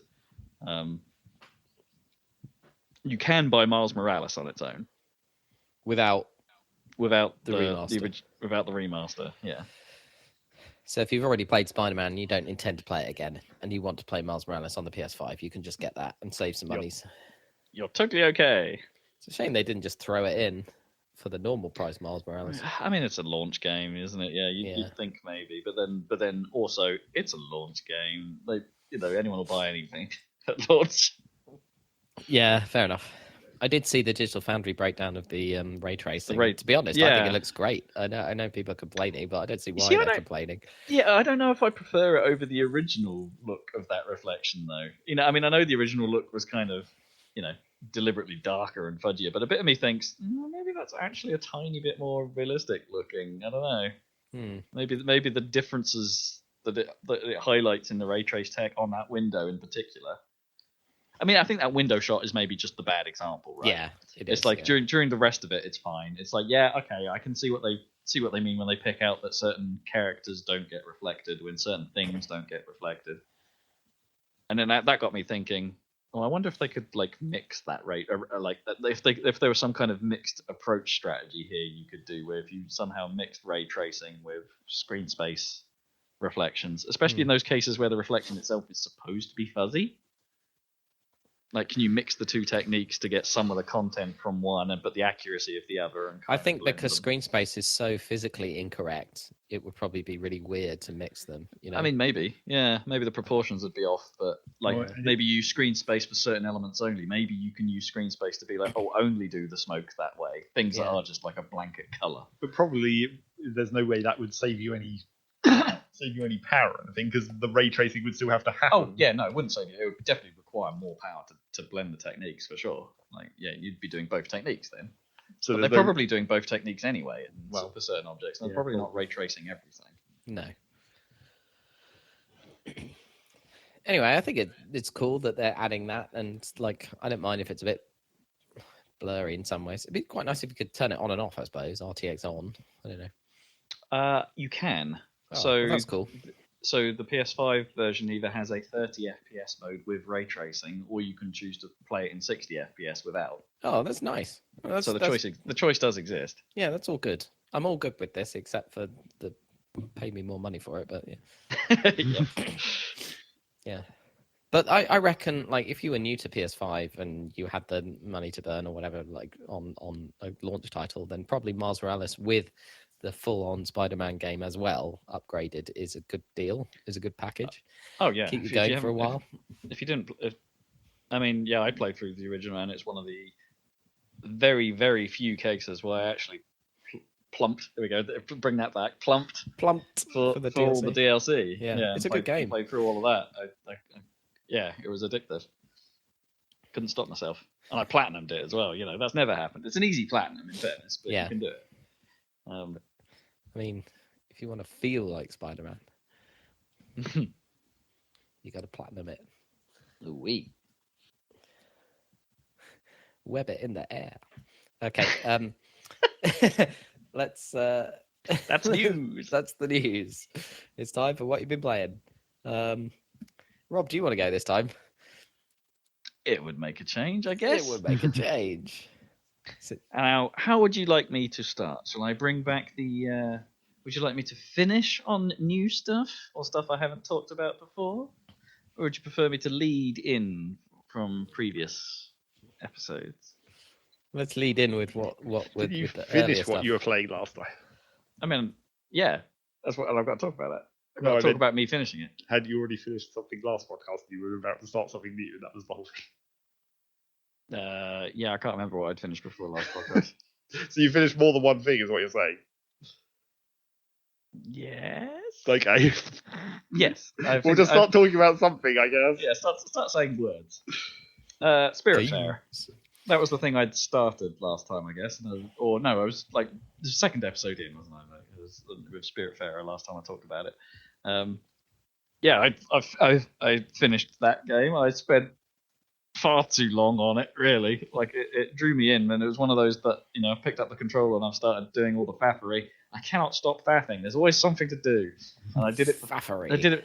I'd settle down and be like, oh, I'll play this for like an hour or two, and then I'll be done. And it'd be like 5 hours later, kind of thing, and I'm still just plodding around in my boat milking cows. And it's just like, what am I doing? Like, how am I? And it took 7:30 that in the long. morning, I'm milking cows. Yeah, I don't know. I think I played that game suboptimally, like hugely. Like I think it took me far longer to complete it than was intentional because I just missed a couple of things. I missed a couple of characters earlier that I perhaps should have had that maybe would have given me some upgrades to make a couple of things a bit faster. Yeah, I think maybe the order I went about things wasn't quite right. But I kind of just enjoyed it. Like I enjoyed just doing the faff. I enjoyed just being like, oh, I need to go here, and while I'm going there, I can try and make a few more recipes, see if I can find out. I talked last time about I had a few favorite recipes I haven't given to people yet, or I haven't discovered. It's like, okay, let's give them stuff I haven't tried yet, see if they'll eat it, see if they like it. And I just kind of enjoyed that loop for some reason, even though it really was doing the same thing pretty much over and over and over again. And it's just like, oh, go to the garden, water the crop, pick up the crops that are there. Oh, put a seed in. Oh, well, now I need to give those seeds to the chickens. All right, give the seeds to the chickens. Oh, that gives me some eggs. Right, let's put the eggs in the oven along with some cheese and see what comes out. And just keep going. And I dug it. Yeah, I'm a sort of. I think some of its music is really good. I think some of its. I think it could have done with more music, honestly, because after the amount of hours I was putting into it, it's like it basically has like area themes that play. So there's like the main part of the map, the main middle part of the map has a theme, and it'll play that during the day. And then when you go at night, you'll get a nighttime theme instead. But then when you go to the other, there's like 3 other areas that have their own sort of like little musical thing as well, so that their themes will be different. And that's kind of it. And you're hearing those songs a lot. I mean, there's other little ditties here and there, like some of the characters have their own music that plays when they talk. You've got some of the there's games that have their own little bit of swell of music that play when you're doing it, but most of the time you're just hearing those main themes. And yeah, I heard them too much. So it probably could have done with even longer themes, I guess, or Too like many a bit times. more. Yeah. Or a bigger playlist. Like maybe today I'll get a different track of music for this area. Like maybe each area should have a playlist or something. But it's a relatively small nitpick, and what was a nice relaxing time. I mean, it's not hugely polished in places. I managed to get stuck in the environment once. I managed to bug out the title screen a good few times. For some reason, the title screen and how it juggles like the Xbox profile loading seems to go wrong periodically, and it's just like, I can't actually click anything, and you're a bit stuck. I need to reboot the game, don't I? Yep, okay. Let's try that again. So that happened. And also, like, I'm pretty sure there were characters and people's names during the credit sequence that their font couldn't handle, and it just replaced them with a square. Which is, someone should have noticed that. Come on. Unless someone didn't notice that they didn't upload the correct font file. Maybe the whole game's got the wrong font. Yeah. But yeah, I really enjoyed it. I think especially the end theme. There were definite moments in it where it's a bit. There were characters I couldn't give a crap about that you're sparing them to the afterlife, and it's like, yeah, good riddance. Yeah, there was definitely a couple of those where it's just like, okay, this moment doesn't matter to me. But then there are other characters where it's just like, yeah, all right, that was actually quite sad to see them go. And I shouldn't have let them go, as it turned out. There's bloody one of them that you can only get there's an achievement for making sure all of the guests on your boat hit the ecstatic level at least once. And there's one character you cannot do that with unless you have one of 2 other characters on board your boat. But in my playthrough, they had already passed on. So it's like, oh, damn it. So it's like, I had to look up how you make that character ecstatic. And it's like, oh, I can't.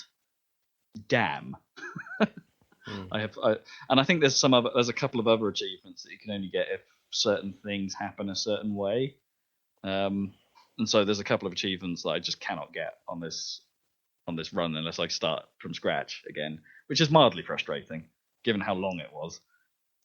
That I'd have to work back up to that position if I was going to go Chivo hunting, which I'm not going to do because I think I've enjoyed my time with it and it's time to move on. Good game, Spiritfarer. Good game. I reckon it will play pretty good on Switch. You know, if you want to just have a little game before bed every night, it's probably a good pick. If you can drag yourself, if you can put it down, if you can not play it for 5 hours before going to sleep. Yeah. Although the Switch's battery wouldn't last that long, so you'd be okay. Yeah, Switch and tell you still. Play it with the Joy-Cons detached, so those batteries drain. That's what else I've been doing. I played a bit more 2 Point Hospital. I'm on the last level. Finally. No. You got through all of the city. Yeah, I'm on.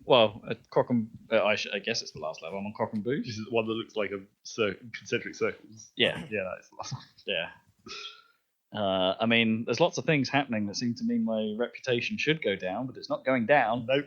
There's a lot of angry people because they seem to wait in your hospital for a day and then go, "I'm angry for waiting," and it's like, well, screw you then. Well, that might be. At least you're not dying. It's fine. That could be the VIPs though, because I don't know if you've noticed, because I only knew this because I looked it up on the wiki. Oh, you've mentioned this before. The VIPs from rival hospitals. The orb guy. Yeah, the orb guy and the whatever the eco hospital is called. I forget. I don't know if I've seen him. But you probably have. Yeah, I just clicked the button. But all those dudes actually have negative effects while they're in your hospital. They're actually sabotage. And one of them is if he talks to patients, they automatically get pissed off. Oh, that must be that guy then. Yeah, probably. Yeah. Well, sod them then. They just leave. Yeah, it's not actually that dangerous. No. Probably the most dangerous one of those is one of them. The guy from the Megacorp hospital, whatever that one's called, I always forget. That's not Orb, no. It's the other one. The Orb is the foundation, isn't it? Yeah. The guy from the Megacorp hospital, he just blocks all your toilets whenever he goes into a bathroom. Nice. That's pretty hilarious. I don't know if I've seen that one happen, though. Or maybe the janitors are just dealing with it. You probably just don't even notice.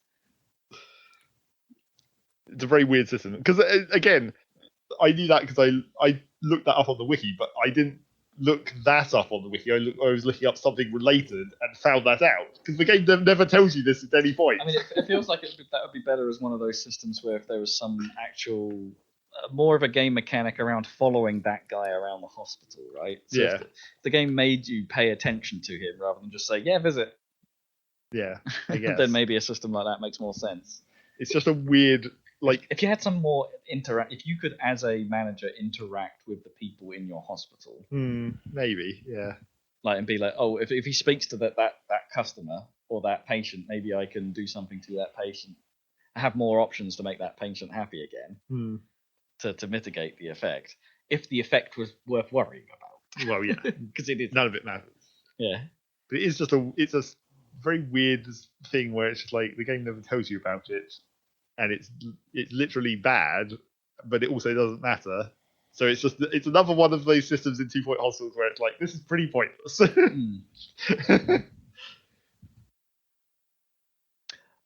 I played a bit more of that. I've been playing less and less Valorant as I've gone on. It's I still enjoy it, but I think I just got into too much of I'm playing this every day, and needed a bit of needed to slow that down. I don't care about this battle pass as much as I did the first one, because I haven't bought into this second one. Right. So it's that's also not driving me to play it as much as the first time. But played it with Kippers a fair few times, and it's still good fun. There'll be a new character coming soon. Could really do with another map, honestly, but we won't get that this year, I don't think. Oh man. Well, it's got 4, and most. If Kippers is anything to go play, and he likes really playing 2 Counter-Strike levels ever. Yeah, but that's the actual problem with Counter-Strike is I guess they've kind of never really tried to make new maps for Counter-Strike for a long time. Yeah, I mean, there's a few, but it's not like the roster's expanded hugely over time. I feel like what they should have done, this wouldn't really what someone should do in the future, maybe, or probably already has tried to do, is just like make the levels just not even levels, just make it geometry. Don't even bother with like textures or anything. Just flat textures, hard edges. No, just make it a full on. This is literally an esport. Oh, what Halo 5 did in its Counter-Strike-esque mode. Yeah, like, everything was like in a hollow grid, wasn't it, for that? Yeah, I'm sure there's been another game. I can't remember what it was, but there has been a game that tried that. But that mode was cool in Halo 5. If you think about it, like some of the custom maps of Counter-Strike have done a kind of a similar thing, mainly because it's easy to make those kinds of levels in whatever hammer, I guess. Just slap down some flat textured polygons, and there you go. You've got cover. Yeah, I mean, I'm sure that's what they do internally, right, all the time. Sure, but I think that is just like you couldn't do that in a current game. It would have to be a new game, but like a game that has that aesthetic, where it's just like this is purely functional because it's not meant to be about. It's not meant to be a real environment. This is very specifically designed for this competitive sport. It'd be hard to learn. Would it though? And you'd have fewer reference points to be like. Shout out. You would need to invent some kind of reference. There'd have to be some sort of language, yeah. Colours. Yeah. Go to the blue zone. Colours or simple symbols or maybe just a style of texture in places as opposed to something subtle. Like it's in triangles. But like I feel like I don't know if maybe just no one's ever tried to do it, but like I don't know how much the appeal is like. Well, it's like if you look at Counter-Strike and look at the maps that people like, the 2 or 3 maps that people like, or the 2 or 3 maps that people play on. Someone has got to have at some point tried to analyze that and work out why. What is the specific combination of like map features that make those ones the ones that people care about? It's like Dust 2 and Mirage, right? Those are the two that I always seem to seemingly playing anyway. And don't get me wrong, they are good maps, but yeah, it's those two. I quite like Overpass as well. That's all right. It's just it seems like something that someone should have analysed at some point, but I feel like especially for Counter-Strike, it's like no one's going to be worrying about that at this point. You can't force people to play new maps in that game. I think they do every now and then. Like it's pretty rare, but every now and then they'll make a tiny map change here and there. Yeah, like move something by a few pixels. Yeah, that doesn't count. Yeah. That's like fixing hitboxes on TF2 maps or whatever. Yeah, it's just like this bit of wall is sticky annoyingly. Or we put a block here on a Splatoon map from as we moved from Splatoon 1 to Splatoon 2 to get rid of an exploit. You know? Yeah. Little things like that. What else you've been playing? Yeah, so the kind of going slightly left field for a moment here. Let's talk about Call of Duty. Okay. Let's talk about Infinite Warfare. You know, the space one from 4 years ago. Right. All right. I played through all of that. The campaign, yeah. What prompted that? Because it's been on my shelf for a while. Oh, right, I looked at it and thought, yeah, all right. Oh, forgot they did space. They did a space one, yeah. A sort of Navy-esque one. Navy-esque one. You call it space, but it's not like future space. It's like near future space. Yeah, it's kind of oddly. Yeah, it's quite Navy ground. Like everything looks a bit boaty. You know, it's a bit Battlestar. A bit boaty. Yeah, the way doors open and everything. It's all like big. Like everything has to have a massive handle. Yeah. It just seems to be the rule of this universe. It's like if it doesn't look quite right, put a massive handle on it. Like Battlestar. Yeah, like Battlestar. Everything's obviously Navy terminology as well, because of course it would be. And it's not a great game. Like, honestly, look, it's. I mean, it's got the building blocks there, right? Because it's built upon the Call of Duty, but there's even that doesn't feel quite right. It's clearly had money thrown at it because they do some things differently. Like again, it's not like it's 100% super linear campaign. There are side missions and things you can do. You get dropped back into the bridge of your of the ship, and you get to go to a map, and you go to say, right, what are we doing next? And there'll be one yellow mission, which is the main mission, and there'll be a whole bunch of red missions. Now those can vary a little bit to be like, oh, we're boarding a ship. Well, actually, there are like two versions. There's like shipboarding, and there's like aerial combat missions, which I'll come to in a bit. But it's like most of the shipboarding ones are, you're going to board a ship. It's going to be the same model of ship that you board every time, and we'll take you a slightly different route through it, and we'll do a mission in it. So there are certain bits of the ships you start to recognize. It's like, oh, I've been in this hallway before. Oh, I see. Oh, I've been in. So it's built off pieces. Yeah, this armory door is the same in both of them, and you could go, but I know it's an armory door, so I can go in there and get some guns if I want, or permanent upgrades, because that's the other thing this campaign does. It's like you can upgrade your character by earning perks, by doing certain missions, and by finding terminals occasionally. You can find upgrade terminals that will say, oh, right, yeah, one of your grenades will be slightly better from now on, or your seeker bots will be slightly better. So it does some odd stuff like that. But basically, you're doing those side missions to be like, when you complete it, you'll get a perk. Like, oh, you'll regen health slightly faster, or you've got, quicker reloads. A little bit like the multiplayer, I guess. Just like, we'll borrow perks from that and bring it in. You can even choose your own loadouts at the start of every mission if you want. If you found a gun in the field, your HUD will scan it and be like, oh, you can make that and bring that into a level now if you want. And you'll get like a little like animation every time you do that. You pick up something you've not seen before. It'll be like, ooh, what's this? And it's like, so they are trying to do things differently, and I think that's kind of okay. That the structure kind of works, but it's kind of just let down by the map design and the level, the actual fighting itself. There's something about the gunplay doesn't work here, and it should, right? Because it's COD. It's Call of Duty, yeah. Yeah, but there's something I have a real hard time explaining, and where something just feels off. And I think enemies are take slightly more bullets than normal. And I played it through on normal mode, right? So it's like I know in normal mode in most Call of Duty games, it's like everything takes like a couple of shots and they're down, right? Sure. Like they take a bullet or two and they're gone. Whereas this felt like a bit more bullet spongy. You're fighting robots a good portion of the time that take even more shots. Unless you're using an energy weapon, in which case they take slightly fewer shots, but still more than a dude. Shotguns seem absurdly powerful if you manage to find one, or you just load out with one. They just seem to tear through dudes, which creates a weird balance with the rest of the guns.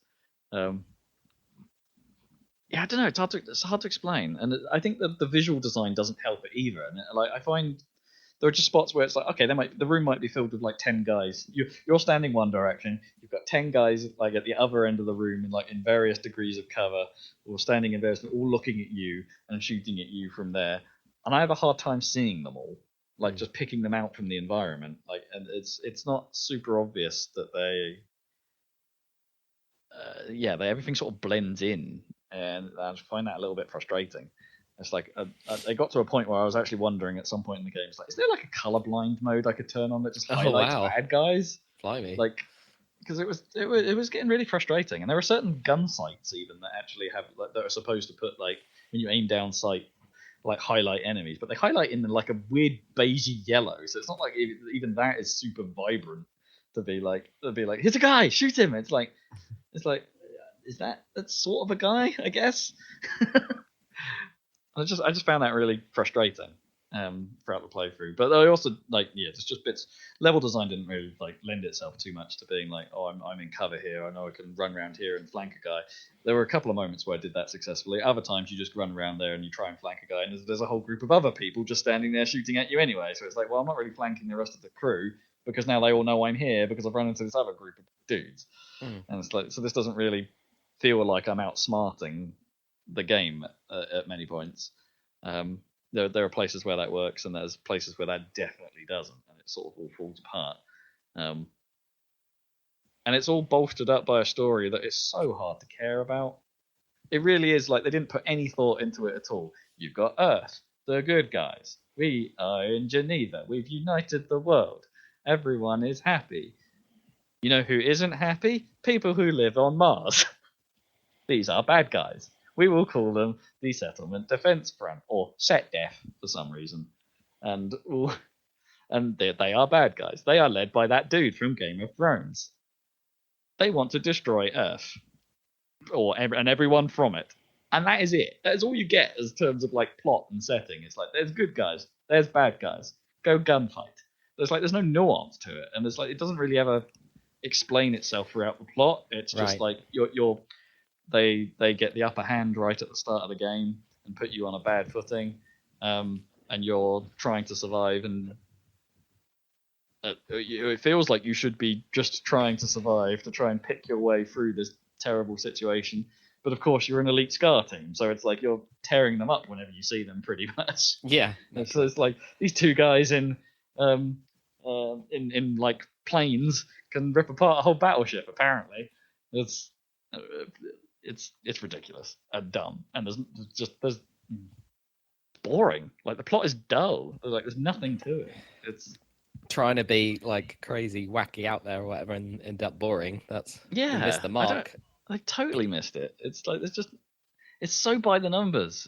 It's like the best thing it does is like writing 101 will occasionally call back to something earlier said in the game. Like someone will say you'll have a problem with someone's decision during the opening fight and be like, it's like you shouldn't have made that call. It's like you should have brought back your men. It's like you put everyone at risk, and it's like the captain's job is the safety of his crew, and it's like, and someone will say, not always, son, not always, and it's like you'll say the same thing later. That kind of stuff. Like, and it does that a few times. It's like something will be set up at the start of the game that your character has supposedly progressed into by the end of the game, right? But you don't feel it. It's just like they've just done it, and it's garbage. In summary, garbage. It's garbage. I mean, again, they do some other things new. Like there's I mentioned aerial combat, and that comes in two flavors actually here. The good portion of the game, you're actually flying those planey things I talked about. So there's quite a lot of space combat in this. Oh, really? But it's weird. Like your ship controls.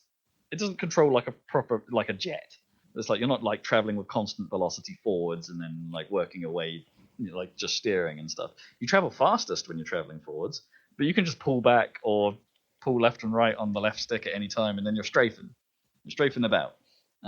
Right. So you can stop on a dime pretty much and turn around and strafe around a bit. And you've got roll control as well on the D-pad if you really want it. But really, all you're trying to do is turn your camera towards an enemy, press left trigger to lock onto it if you're close enough, and then the ship sort of follows it itself, and you then kind of have to nudge it in the direction of the enemy to shoot at the little markers you always get in space combat sims that are where the ship's going to go. But it feels really strange. It's like because the ship is sort of flying itself at that point, you don't feel like you're in full control during that. So the dogfights end up feeling weird. But then you've got like there's a lot of bigger ships that you have to try and take down yourself. So you have this little interceptor, but of course you're a mega interceptor of some kind. You just fly up to this big thing with some bigger cannons turned on, and you just sort of lay into it for ages. Right. It's like I'm just firing my cannons Piling at this away. thing. Yeah, I'm taking out the targets it's telling me to. You can lock onto it and it will point out points of interest on it, and it'll be like, right, if you shoot at those, it's going to die faster. Was my assumption. So it's like, all right, let's float around and shoot at those. Occasionally, it will launch missiles at you, and you just push left bumper to negate that effect with some flares, and it's just like rinse and repeat. That's how you take out the bigger things. They are no threat at all. God. And it's weird. It's just such a. Again, it's like you tried to put this thing in. You didn't. It doesn't feel half baked, because half baked would be like a normal Call of Duty extra, right? Like, oh, here's the jet scene in Advanced Warfare. Yeah. It's like you would just throw that in for a laugh, right? Or was it the AC-10? Have I got that right? The classic from Modern Warfare. They just throw it in for a bit of a laugh, really. It's like here's something fun to do, and looks cool. This isn't. This is way more baked than that. It's just naff. Yeah. How's it compared to the kind of weird Halo Reach space fight thing. Halo Reach, I think, is better.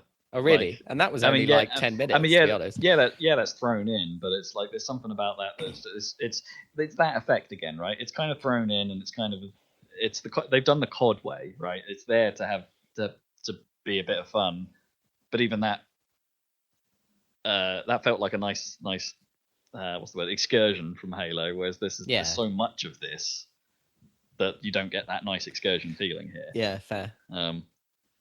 And I'm not sure I did the first time I got to fly it anyway. It just felt naff right from the start. It's not right. It's not right. What is more interesting is the 0G combat. There's not many of these sections, but there's a few. Because you can actually move up and down in those segments, and you can grapple hook to various surfaces to act as cover. And I think those could have been way more interesting than what they did with them, because the enemy isn't very smart during those. They just sort of float about. And you're like, well, I'm going to get to some cover. I'm going to pop out. I'm going to shoot them because they're just floating in the middle of nowhere because I'm without any cover. And then I'm just going to move forward a bit. And it's like, I think that could have been fleshed out. They probably should have spent more time trying to figure out how to do those. Maybe do it in some interior spaces rather than just on the exterior of the ships. Like, come up with some more innovative ways of doing that than focus on this flying mechanic that doesn't really work. I think it's a game of missed opportunities. It's got Lewis Hamilton in it. It's weird. What's he doing in it? Just sort of standing around. He does actually have a voice line, though, right? Yeah, he has a few voice lines.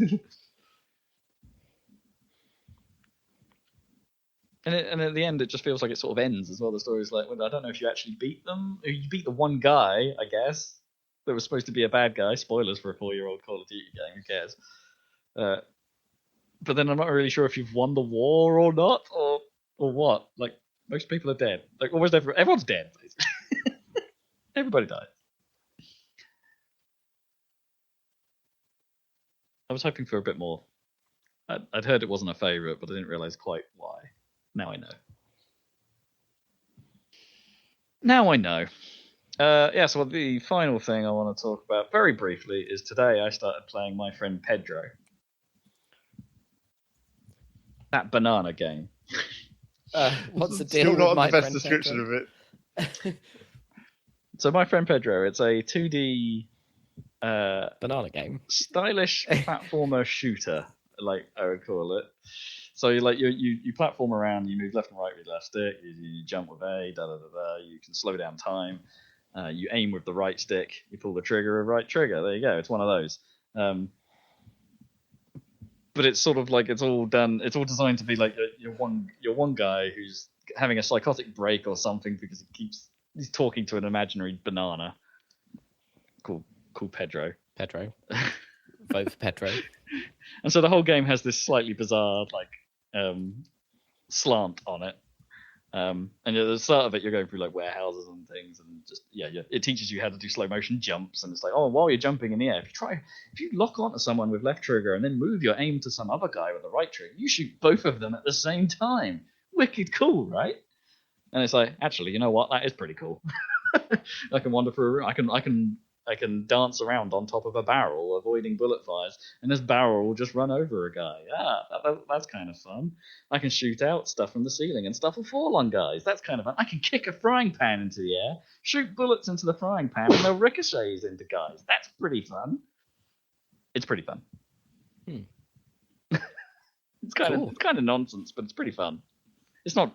I'm playing it in normal mode, and it's not really challenging yet, but it's I'm enjoying it, and some of the soundtrack is excellent. Yeah, in my sort of style, some heavy electro, some dark beats. Let's call them dark beats, not dank, dark. There's a track in one level I just did that sounded a bit.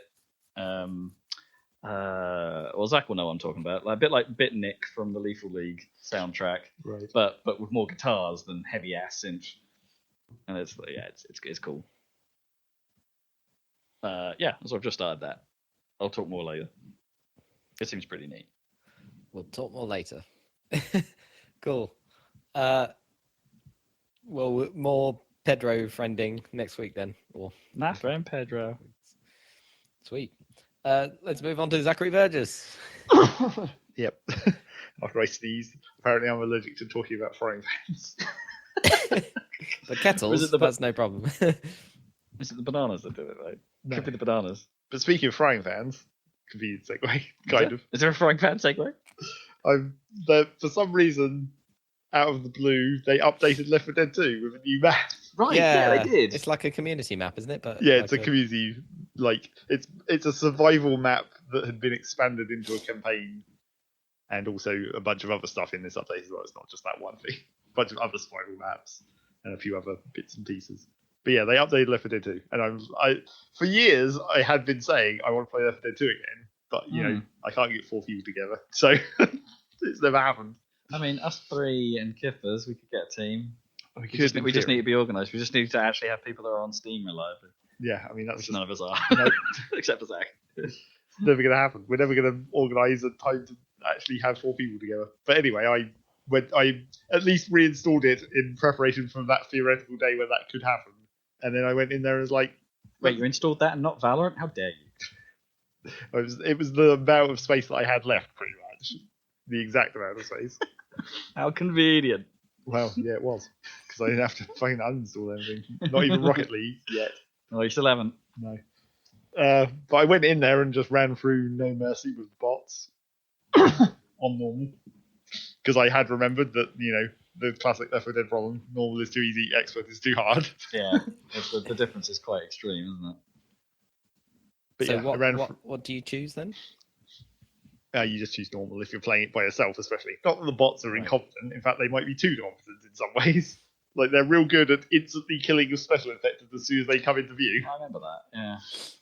They always were. But they also are quite bad at navigating through doorways. So when you get into the safe room, you're like, get in here, you idiot! And he's just like wiggling backwards and forwards. But yeah, the thing that I didn't remember about Left 4 Dead in particular, but probably it's just the fact that I haven't played an FPS for quite a while since Team Fortress, is that just like you have so much momentum, like you accelerate when you start moving. It's so weird, right?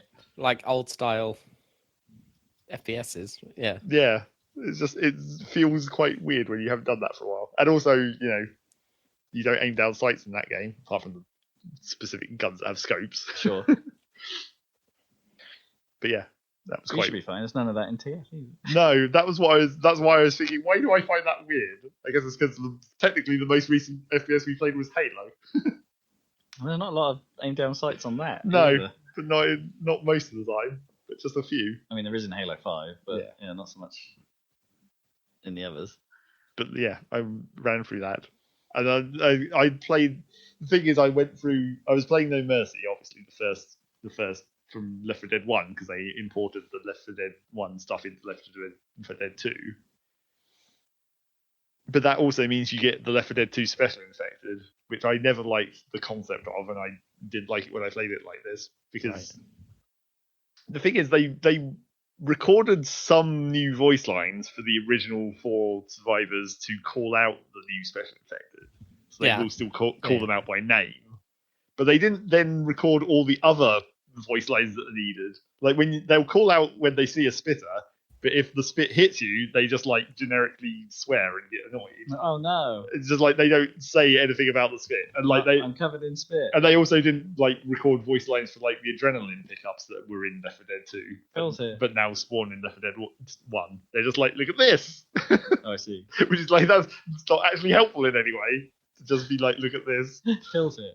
You want them to say pills here, except like jabs here or something. Yeah, exactly. So that was kind of weird. But also, helpfully, if I'd known about this option before, I probably would have turned it on before I did this. There's a thing in the Left 4 Dead 2 called mutators, which are exactly what they sound like. They're mutators. But they're some of them are Valve made and some of them are community made. But there is just one that's like take all the Left 4 Dead 2 content out of the Left 4 Dead 1 levels. So you can play it in original mode. Oh, that's cool. That is good, yeah. So how do you get those? They're just there's a workshop, so you can get them, but okay. those ones are built in.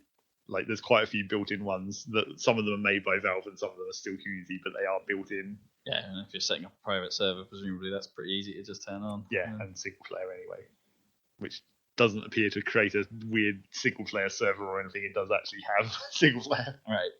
No online connection required. Well, I guess it had to, right? Because it came out at a time when Yes, that's not a thing. that was kind of expected. Yeah. I was tempted to maybe just like randomly match into a multiplayer game and see how that went, but I was like, no, I don't. I only want to just quickly run through this. That game's never been fun with randoms. No, not really. Never really worked for me particularly. I mean, by the time we were playing Left 4 Dead 2 anyway, we weren't generally making a team of 4 all that often. No, which was annoying because I feel like I've only ever played most of Left 4 Dead 2 once, like each of the campaigns one time. Yeah, maybe. I don't know. There's the one with the annoying like maze of fence. I seem to remember we played far too much of. Is that part of the circus level? No, I think that isn't that just the first one. I don't know. In the city, because it's like the maze of fence through the. It's like a. Maybe I have played more of it than I thought. Actually, because there's the bit, isn't there? There's the rock bit. Yeah, it's the city with the bridge where you get airstrikes. Oh, yes. Yeah. The swamp, the carnival, which ends with the rock concert. That's actually all I remember. I only remember 3 levels. I'm sure there's more than 3. The mall? There's a mall. Oh yeah, the mall. Yeah. Yes. So yeah, I want to play that some more. There is, in fact, another entire campaign that I never played as well. I remember that update happening like you never played years Last ago. Stand? No, I did play Last Stand, but there's also Coldstream. Oh, I haven't played that one. Yeah, there's another one, which I think might also be a community one, but it's still a campaign. I did that. Yeah, I think Last Stand was probably the last time I played Left 4 Dead, because I did manage to play that with actual humans. I did manage to kill Bill for the achievement. Fabulous. So yeah, I did that Bill for a little while. What else? Oh, I did some more runs of Gungeon. I finally fucking completed the Paradox run. Hey! For a weird, like, obviously it had to be like some incredibly overpowered thing that was going to allow me to do it. So for the first half, for the Paradox half, because you start with random equipment, which I may have mentioned before, I started with gilded bullets, where your bullets just get more damage the more money you have. And obviously having that instantly from the start gives you the maximum amount of money that you can possibly get, because you know that you don't want to spend any from the very beginning. Right, yeah. So I was like, oh, that's sweet. But I also had the other thing that made it much easier was the random gun I spawned with at the start was the Fight Saber. What does that do? It's a gun lightsaber. It fires basically like a regular machine gun, but when you reload, you swing it like a lightsaber and it reflects all the bullets. Oh, cool. Which is incredibly overpowered for bosses, because you don't even fire the gun. You fire like a couple of bullets in order to allow you to reload, and then you just reflect all the bullets straight back at the boss. Nice.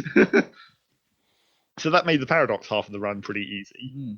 But then when I got to the Gunslinger half of the run, it was something that I didn't exactly realize about the Gunslinger's special power, where all the guns he picks up just get the synergy. That's his special thing. But what I didn't realize about it is you don't just get synergy, you get all the synergy. So for guns that have multiple synergies, you just get all of them at once, which can make some guns pretty ridiculously overpowered, it turns out. So the first one I picked up like the generic laser rifle, which is like the XCOM reference. It's just the generic red laser rifle that they have. But yeah, that's like a 3-shot burst fire, and it's super generic. It's quite an early game weapon. But when it has all its synergies, all the lasers bounce, which obviously helps, and it does more damage in general. It just has a damage buff as one of its synergies. But then one of its synergies is like you pull the trigger and it just dumps the entire clip. Oh, wow. So it just fires like it's just like a laser rave basically, because all the lasers then bounce off everything as well. So that was pretty powerful, and I thought that was just going to be my gun for the run. But then I also picked up the Cactus, which its tagline is 1,000 needles. Yeah. But it has 1,000 bullet clip of needles, and it fires like a regular machine gun usually. But then that has like 5 different synergies. So like the first one is like the book, you get a spread of 3 shots instead of just a single stream. Then you also fire like rolling cactuses that also fire extra needles. And then all the needles bounce. And then you occasionally just randomly spew extra needles. So basically you just hold down the trigger for like a second and the entire room is just full of needles. So that was pretty powerful. And I thought that was going to be the way to win that run. But not even that much. Because then I also picked up another gun that has... the gun itself was kind of irrelevant compared to those other 2 especially. But it has a little, like, a little fish that follows you around.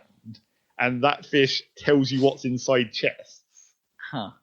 So obviously that's great for, like, saving keys or whatever. Yeah. But then that got even more ridiculous because I got Junkened. Right. So I could see the little junk dude who follows you around and then powers up from destroying chests to get junk. So because I could see what was in the chest, you could willingly destroy them. I knew which ones to destroy and which ones I might want to open, so I could easily power up Junken. But then it got even more ridiculous because one of the very last chests that I found, because I could see what was in it, so I knew not whether or not to shoot it. What was in it was the good baby mimic, which just clones any follower you have. So now I have 2 Junkens, and they're both fully powered up, because I'd already got all the junk out of all these other chests. So it's just like I almost didn't have to fire at that point. He did all the work, or the 2 of him did all the work. Nice. And it's doubly funny because if you have Junken, or I'm not sure if it's only if he's like powered up to a certain point, but if you win a run, the like little image that shows that when you finish a run, which is usually like your character in in their victory scene. If they're in the past, it shows whatever they did in their past or whatever. But if you have Junken and you win, it just shows him instead. Like he was the one who won. It's like they knew. Yeah, pretty much. No shifty pig action this time. No. Although apparently one of the tiers of I never knew this, one of the tiers of Junken still has the sacrifice mechanic. Oh. Like if you die, he'll just dive in front of the bullet and you get full health back. I've never had that happen. But yeah, so that was how I won the gunslinger at last. Just filled that entire last boss room with 1 million needles and then double Junken shots. But then speaking of incredibly overpowered things, this was in a different run. So with the cactus and filling the room with needles, it definitely gets to the point after you fight it for a couple of seconds that the game starts to like get a bit slow down. Right. But compared to that, there was a previous run I'd done where I got a gun combo which I'm surprised literally didn't crash the game because it got it down to like 1 frame every 5 seconds at some point. God. Because what it was, it's this gun called the makeshift cannon. You only get 1 shot, and it's incredibly powerful, obviously. But you can in order to use it again, you have to waste a whole ammo crate to refill that 1 shot. And it can one-shot early game bosses essentially. Will it pop? If you got one of those partial crates rather than a full crate, is that enough? I don't know whether that would be enough. Probably. Be harsh if it wasn't. But yeah, so you only get 1 shot, and it can easily one-shot early game bosses. But to go with that, I then found duct tape. So you can tape 2 guns together. But what duct tape also does, when you take the 2 guns together apart from you're firing 2 guns, is the guns share the ammo pool. Oh, wow. So it made that fire a lot. Well, no, it doesn't fire a lot. You still only fire 1 shot before you have to reload. But then you can reload. Fire another one, yeah. Because you've now got the equivalent of another gun's whole worth of ammo on it. So I was like, oh, well, that's pretty sweet. And I taped it to like the mega hand, because they're both charged weapons, which makes it easier to pay attention to the charge mechanic if they're both charged. And I thought that was going to be pretty ridiculous. I thought, yeah, I can just keep using this on the bosses because it does masses of damage. But then something weird happened, and I'm not sure what it was, like whether it was another synergy or like some other passive item I had, or like some weird like programming glitch with the mega hand because I got a synergy for that. But for some reason, every time I fired this combo gun, the makeshift cannon and mega hand, it multiplied the number of bullets that came out. So every time I reloaded, more bullets would come out the next shot, and that, after about 4 shots, was pretty much just game crashing. The entire screen just fills with a massive wall of bullets that move very slowly because it's like barely managing one frame every few seconds. But then everything just dies. That has to be a glitch. Yeah, I don't know what the hell happened. But it was pretty ridiculous. Completely annihilated the final boss with just like literally one shot on each stage. Right, run. No, it's not really run. It's more like stand there, sit there, and wait for your computer to catch up for like 10 minutes. Blimey. So, time to go test that kettle. It was really quite impressive that the game didn't crash. Like that it did manage to very, very slowly get through the process of dealing with that many projectiles. So would it like save that state between rooms, or would it reset at the start of a room? No, every time you fired it got worse. Oh boy! And I really that was the thing that was weird about it, because I was expecting it to be somehow reset, like maybe when you change floors or. So were you forcing yourself to have to use something different? Yeah, I was using regular guns for the rest of the run, and then only using that for the bosses.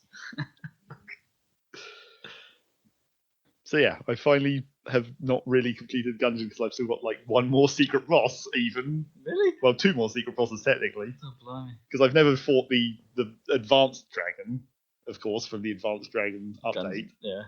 And I've made it to the rat a couple of times, but I've never actually beaten him because that run is real difficult as well. Because it's essentially a half run.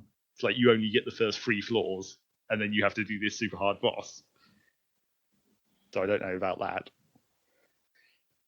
I'll probably get around to it. I haven't actually tried that for a while, so I might be able to manage it. I was tempted. I saw it on Xbox Game Pass when I was picking what to play next, and I was like, oh, maybe I could just do a couple of runs of Gungeon. Yeah. And I thought, oh, I should probably actually, if I wanted to play a game like that, I should probably play more Neon Abyss and see if I can get further with that. But you don't like that as much. Not as much as Gungeon, no.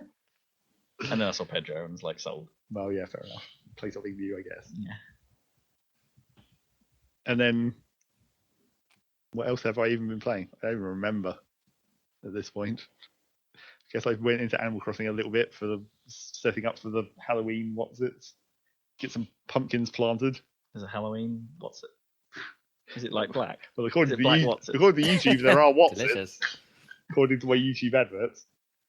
All I'm getting on one of the adverts I'm getting on YouTube at the moment is giant Watsits. Giant Watsits. Yep, they're twice as big as regular Watsits. Gnome spaces just live out. But I'm not sure that's good though, is it? Because surely it reduces the surface area of the stuff you want, which is cheese dust. The relative surface area of cheese dust to gunk is significantly reduced. What if they made like waffles that would like what's it waffles that just had cheese dust all over the holes? What if they're not even just like the holes are actually full of cheese dust? It's like a block of cheese dust. I think that might have been too much. Yeah, probably.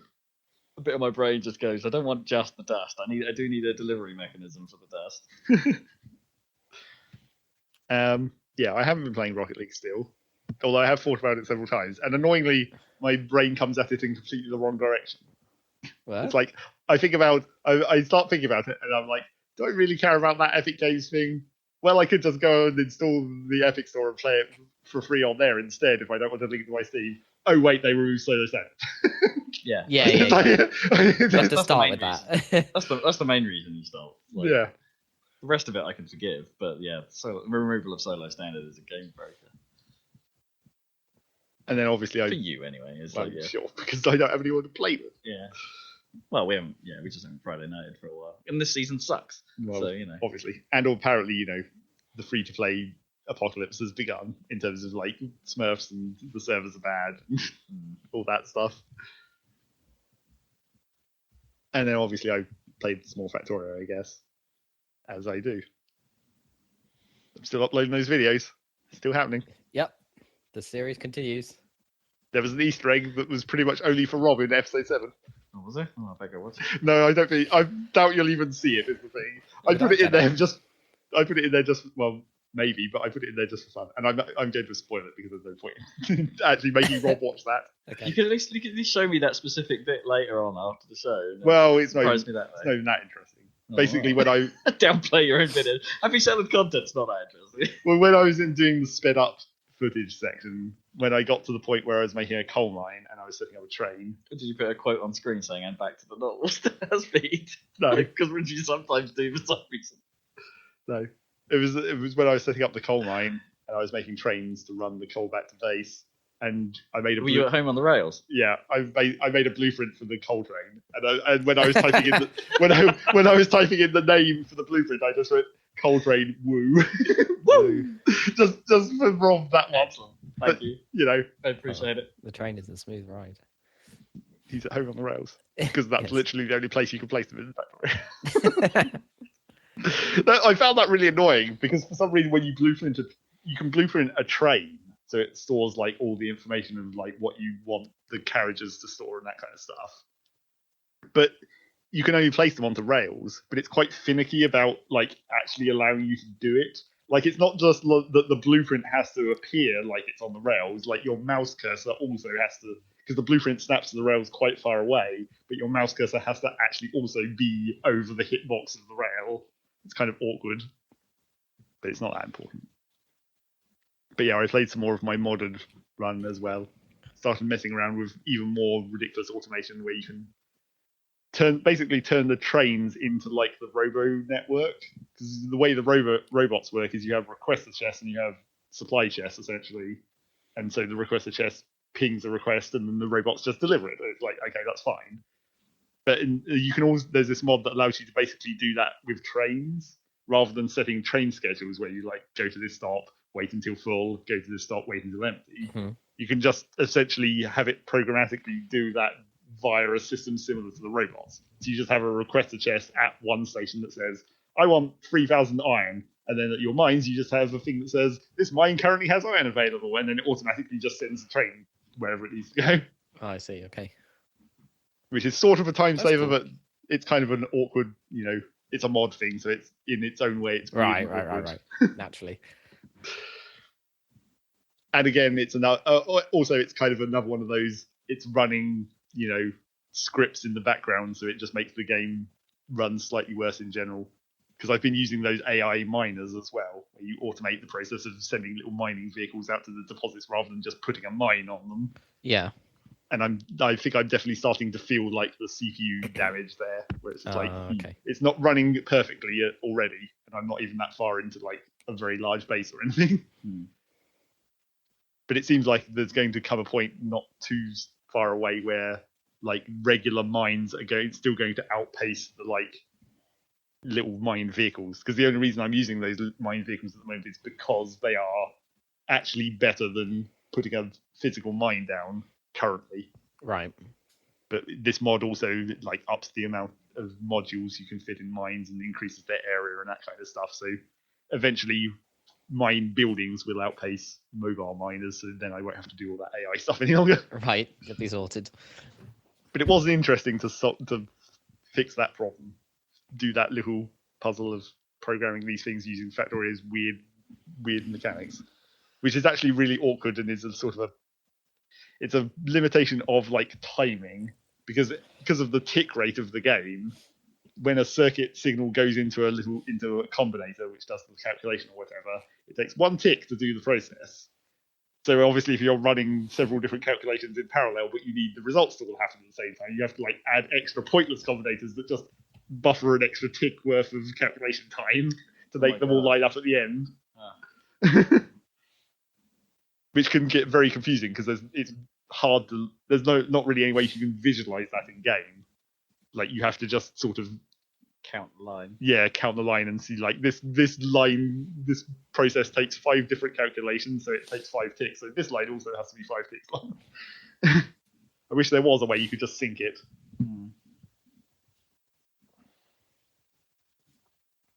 Well, you're doing hardcore optimizations at that point, probably more than what was ever designed. Well, but the trouble is, it kind of has to sync up because the building at the end of this chain, which like transmits the commands to the vehicles, needs all that information to happen at the point it transmits the command. Like it can't that because it's only one command. Well, because the command has to be like a consistent. Because if you're you're cycling through all your vehicles, so you're like, okay, vehicle 1, go do this. Vehicle 2, go do this. Vehicle 3, go do this. If you're changing the command of saying which vehicle you want to command before you're changing the command of where to go, you're then sending the next vehicle to where you just previously sent the previous vehicle because the command sequence hasn't updated. Yeah.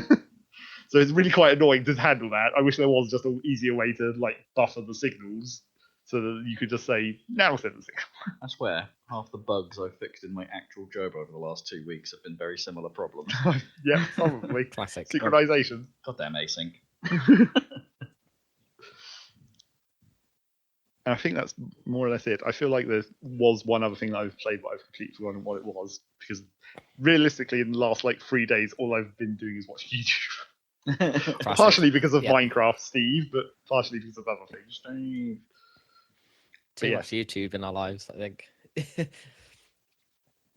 I keep thinking about getting back to No Man's Sky to see what this Origin update is all about, because people seem to be pretty enthusiastic about it. Yeah, that would be good. Check out what's happening with it. I don't think I watch nearly as much YouTube as I did a couple of years ago. I think I've fallen off that, and I'm on Prime and Netflix more. That's good. I mean, That's sure. proper actual programming rather than random shit constantly. I don't know. Depends what kind of random shit you like on YouTube. Like Happy Salad. Yeah, exactly. I fell into a hole of just for watching like clips of. I can't remember what prompted it. Oh yeah. So my friends were watching Brooklyn Nine-Nine on Netflix. Fair enough. Yeah, I haven't really Good watched show. that, but yeah, good show. That. Yeah, but I was like, oh, that's Andy Samberg, from SNL, and they were like, I'm on a boat. I was like, from the Lonely Island. He was like, what? And I was like, how can you not know Dick in a Box? He was like, what are you talking about? I was like, Dick in a Box, man.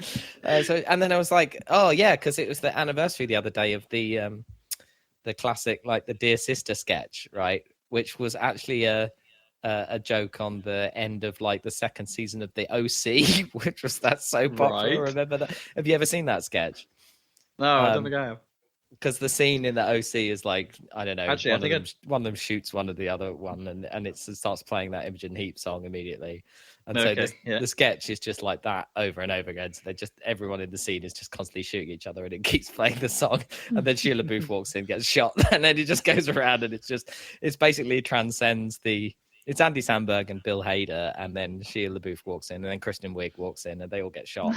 And Red Robinson comes in as the police investigating, and they all shoot each other. And I don't know, it's really good, and it kind of like outlasted its inspiration, But then I just went into a YouTube hole of just watching Bill Hader on SNL, basically, and interviews with him.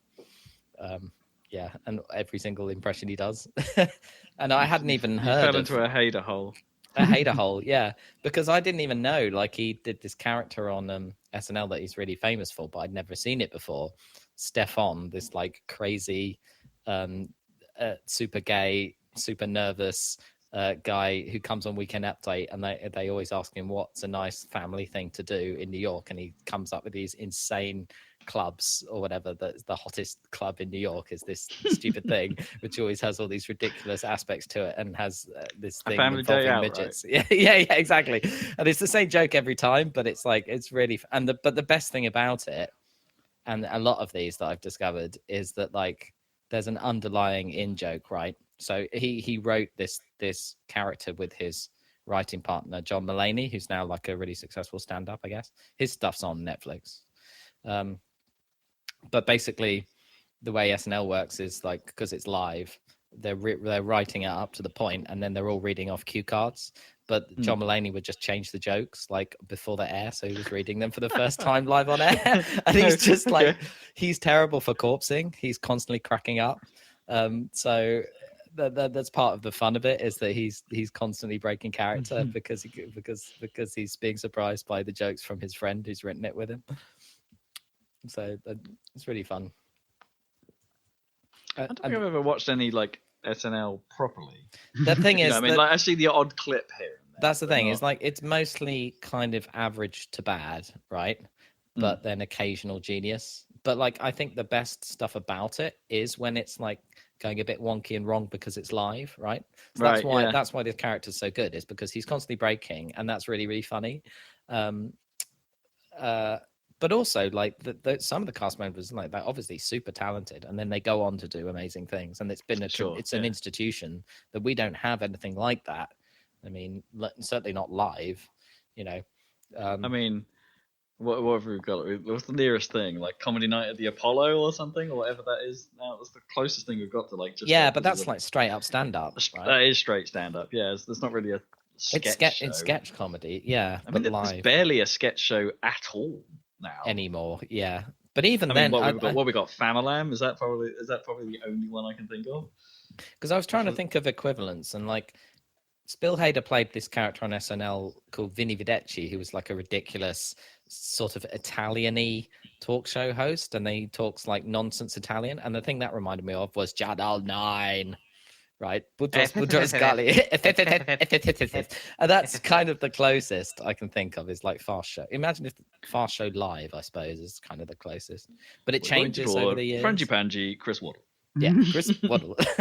Scotcho. And the way it's the same exact joke every time, that's the same thing. Where they'll just, if they have a successful sketch, they'll just repeat They'll bring the it same joke back every time. Yeah. And the other one that he does on SNL that I've been watching with Fred Armisen is it's this fake sitcom called The Californians. And like the thing about it is like it only really makes sense because I've watched an interview where he explains where it came from, but it's like everything is like it was an in joke and they turned it into a sketch one day. And the in joke was like when they'd go to California to take meetings and then come back to New York to do the show, and they'd always be waiting in the meeting for the main guy, the boss of SNL, to come in because he'd always make them wait. So they just talk about all the different, they'd put on California accents and talk about all the different roads and streets that they have to travel on to get to their hotel from the airport. Because the joke is that Californians are always talking about how they, traffic and how they get everywhere because it's all a car culture, and that was just the purely the joke. But then they turn that into that into a sitcom for some reason, and they're doing these California accents, but then like ultra ridiculously over the top, like. It doesn't even sound like a real accent at all. It's just like super, but they're just trying to make each other laugh. So it's mostly them cracking up and breaking character on live TV in front of the entire United States. Yeah, just for their own amusement more than anything else. Yeah, mostly that the more fun ones are the ones where they're trying to abuse each other and it's going wrong. The ones where it goes right and they just read out the jokes. It's not that good. Like he's in a lot of fake game shows, and it's like they're fine, but they're not. It's not, It's not Number Wang. No, it's not Number exactly along the lines of like Number Wang, but not as good as Number Wang or what's the other one where they remain indoors, right? That's become right, yeah. It's become quite relevant. I feel like fake game shows are a bit of a cheap way of writing a sketch, right? Even those ones. I guess. Yeah. But anyway, so yeah, maybe they're only cheap because they haven't updated that to like new game shows yet. Exactly. Where's Drop the Ball as a fake game show? Yeah. Well, I guess it's because it's harder to actually make. Like for a sketch show, you kind of don't want something that involves elaborate props. And the problem is a lot of these shows involve very elaborate props now. Yeah, I guess. And ridiculous sets. You could probably get away with a parody of like The Run or something. Here's an episode of Floor is Custard. Don't watch Floor is Lava, it's bad. Oh, exactly. You told us that. Just like The Wall. On the podcast. Yeah, we did. It was one of my first Netflix experiences. It was a mistake. That's been my YouTube hole. And he does he's really good at voices, right? But his best, I was trying to think what's his best impression, because he does like Al Pacino and stuff. And he does a really good Alan Alda, but his best impression, his best by far, is a dying Tauntaun.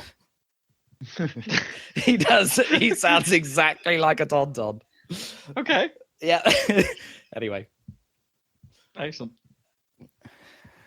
I would check that out. Yeah. What a legend. He's a legend. Yeah. I'm going to watch his TV show now, but I haven't got around to it. Apparently it's quite dark, but we'll see. Games. Yeah. I've nearly finished Halo 2. I was putting off playing High Charity because I was like, oh, not another flood level, But actually, it's not that bad. It's totally fine. And it's like, it's always fun ever since Half-Life having like different enemy factions fighting each other in levels. Yeah. So when the Flood and Covenant face off, it's always interesting, isn't it? That was kind of cool. It's kind of so that's quite a good level. I think I got put off because I got stuck at the end of Gravemind. Right. In the like mausoleum of the Arbiter. There's a bit just before that where there's a bridge with like 2 hunters on there, and I ended up running past the hunters because I'd run out of ammo or something. But then when you get inside, there's another 2 hunters, and the ones from outside came in, so I had 4 hunters and like a fuck ton of brutes, like elite brutes, and no, not elite brutes. What am I talking about? Elites and brutes. Yeah. But like spec ops elites and brutes. Like it's just a ridiculous room where there's no cover. So that took me quite a while to cheese my way through that. Because even when you kill everyone in that room, it spawns like a bunch of invisible spec ops elites. It's like, God damn it. Yeah. I'm trying to think exactly where you are. But is that? It's right at the end of Gravemind. Like, I think it literally is supposed to be the mausoleum of the Arbiter. You know where the Arbiter gets his armor.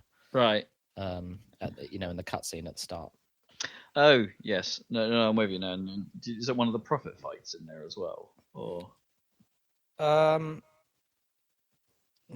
Well, are there multiple prophet fights? There's regret. No, I think I might be getting confused with 3 because there's another one in there, isn't there? Yeah. No, there isn't. You're just sort of. You're chasing after truth, I suppose. Are you in Gravemind? I can't remember now. You've been teleported to High Charity, right? By the Gravemind. Yeah. But that's before. I'm getting confused. Like I think okay, this is where I'm getting confused. I thought Gravemind was the mission where it ends and you go see him. Not the one. No. The one before. Because you get told about the High Charity just as everything's kicking off, right? Between between the elites and the brutes. Yeah, that's how it starts. So it's the start of the Civil War. So okay. Master Chief does Delta Halo and then kills Regret and then meets the Gravemind. But then it flicks over to Arbiter for like the long middle section where it's like library stuff, Sacred Icon, and then the whole Quarantine Zone, which is like a massive long outdoor level with loads of flood and stuff. And a lot of those giant, which you don't see again, those giant kind of Forerunner floaty things that pick things up, whatever fat they sentinels. are. Yeah, the fat sentinel. Right. Things. Yeah. So there's tons of game between before you get back to the Master Chief. Yeah. Sort of I think a lot of the Arbiter levels are the ones I forget the most. I think there's more Arbiter than Master Chief in this game, to be honest. Maybe, I don't know. I thought it evened maybe out. 50-50, yeah. Yeah. But anyway, so I've got one more level, which is the Arbiter again, to go and do the stupid boss fight that everyone was disappointed by with Tartarus. You do that as Arbiter, right? Oh, I forgot you did that as Arbiter. Yeah, so I've done the end of the penultimate level, and then Master Chief has already got in the Forerunner ship to go to Earth. Right, so yeah, he's already sat on the back of it. Yeah. So yeah, that last fight's not great. No, so I just need to get that over with, and I've done Halo 2 in Heroic. Woo! Yeah, I'll think about some more games. Squadrons came out, so I need to decide. I was planning on getting it on PS4, but now I'm like, well, it probably will run fine on my 970 on PC. Oh yeah, I reckon you'll be fine. So I might buy it, and then if it doesn't, I'll get a refund. But I think I'd rather have it on PC. Yeah, I think you'll probably be fine. Yeah, I hear that. I'm basing this purely on Steam reviews, which cannot be trusted. But I hear that campaign's not actually all that long and acts kind of as a flight tutorial. Yeah, but that's kind of for getting you into the multiplayer. That's fine. I'm more likely to play multiplayer on PC as well, I think. So, but yeah, I think we always knew it was kind of a lead in to the multiplayer, but that's fine by me. Yeah. So I'm gonna check that out. I've still got to play some Tony Hawk, so stuff to do. Yeah. Coolio, that's a podcast. That's a podcast. That's a podcast. I apologize to our regular YouTubers YouTube watcher peoples. I didn't get over dinner. Like I was a bit late in getting the. Well, we're transcript late done. in having another episode anyway, so Yeah. yeah. And that's fine because there's more fact on. Yeah. I'm there to But- fill the gap. Plenty of content for you guys. There will be Portal 2 following it at some point when I catch up. Yes, because we finished Portal 2 in co-op.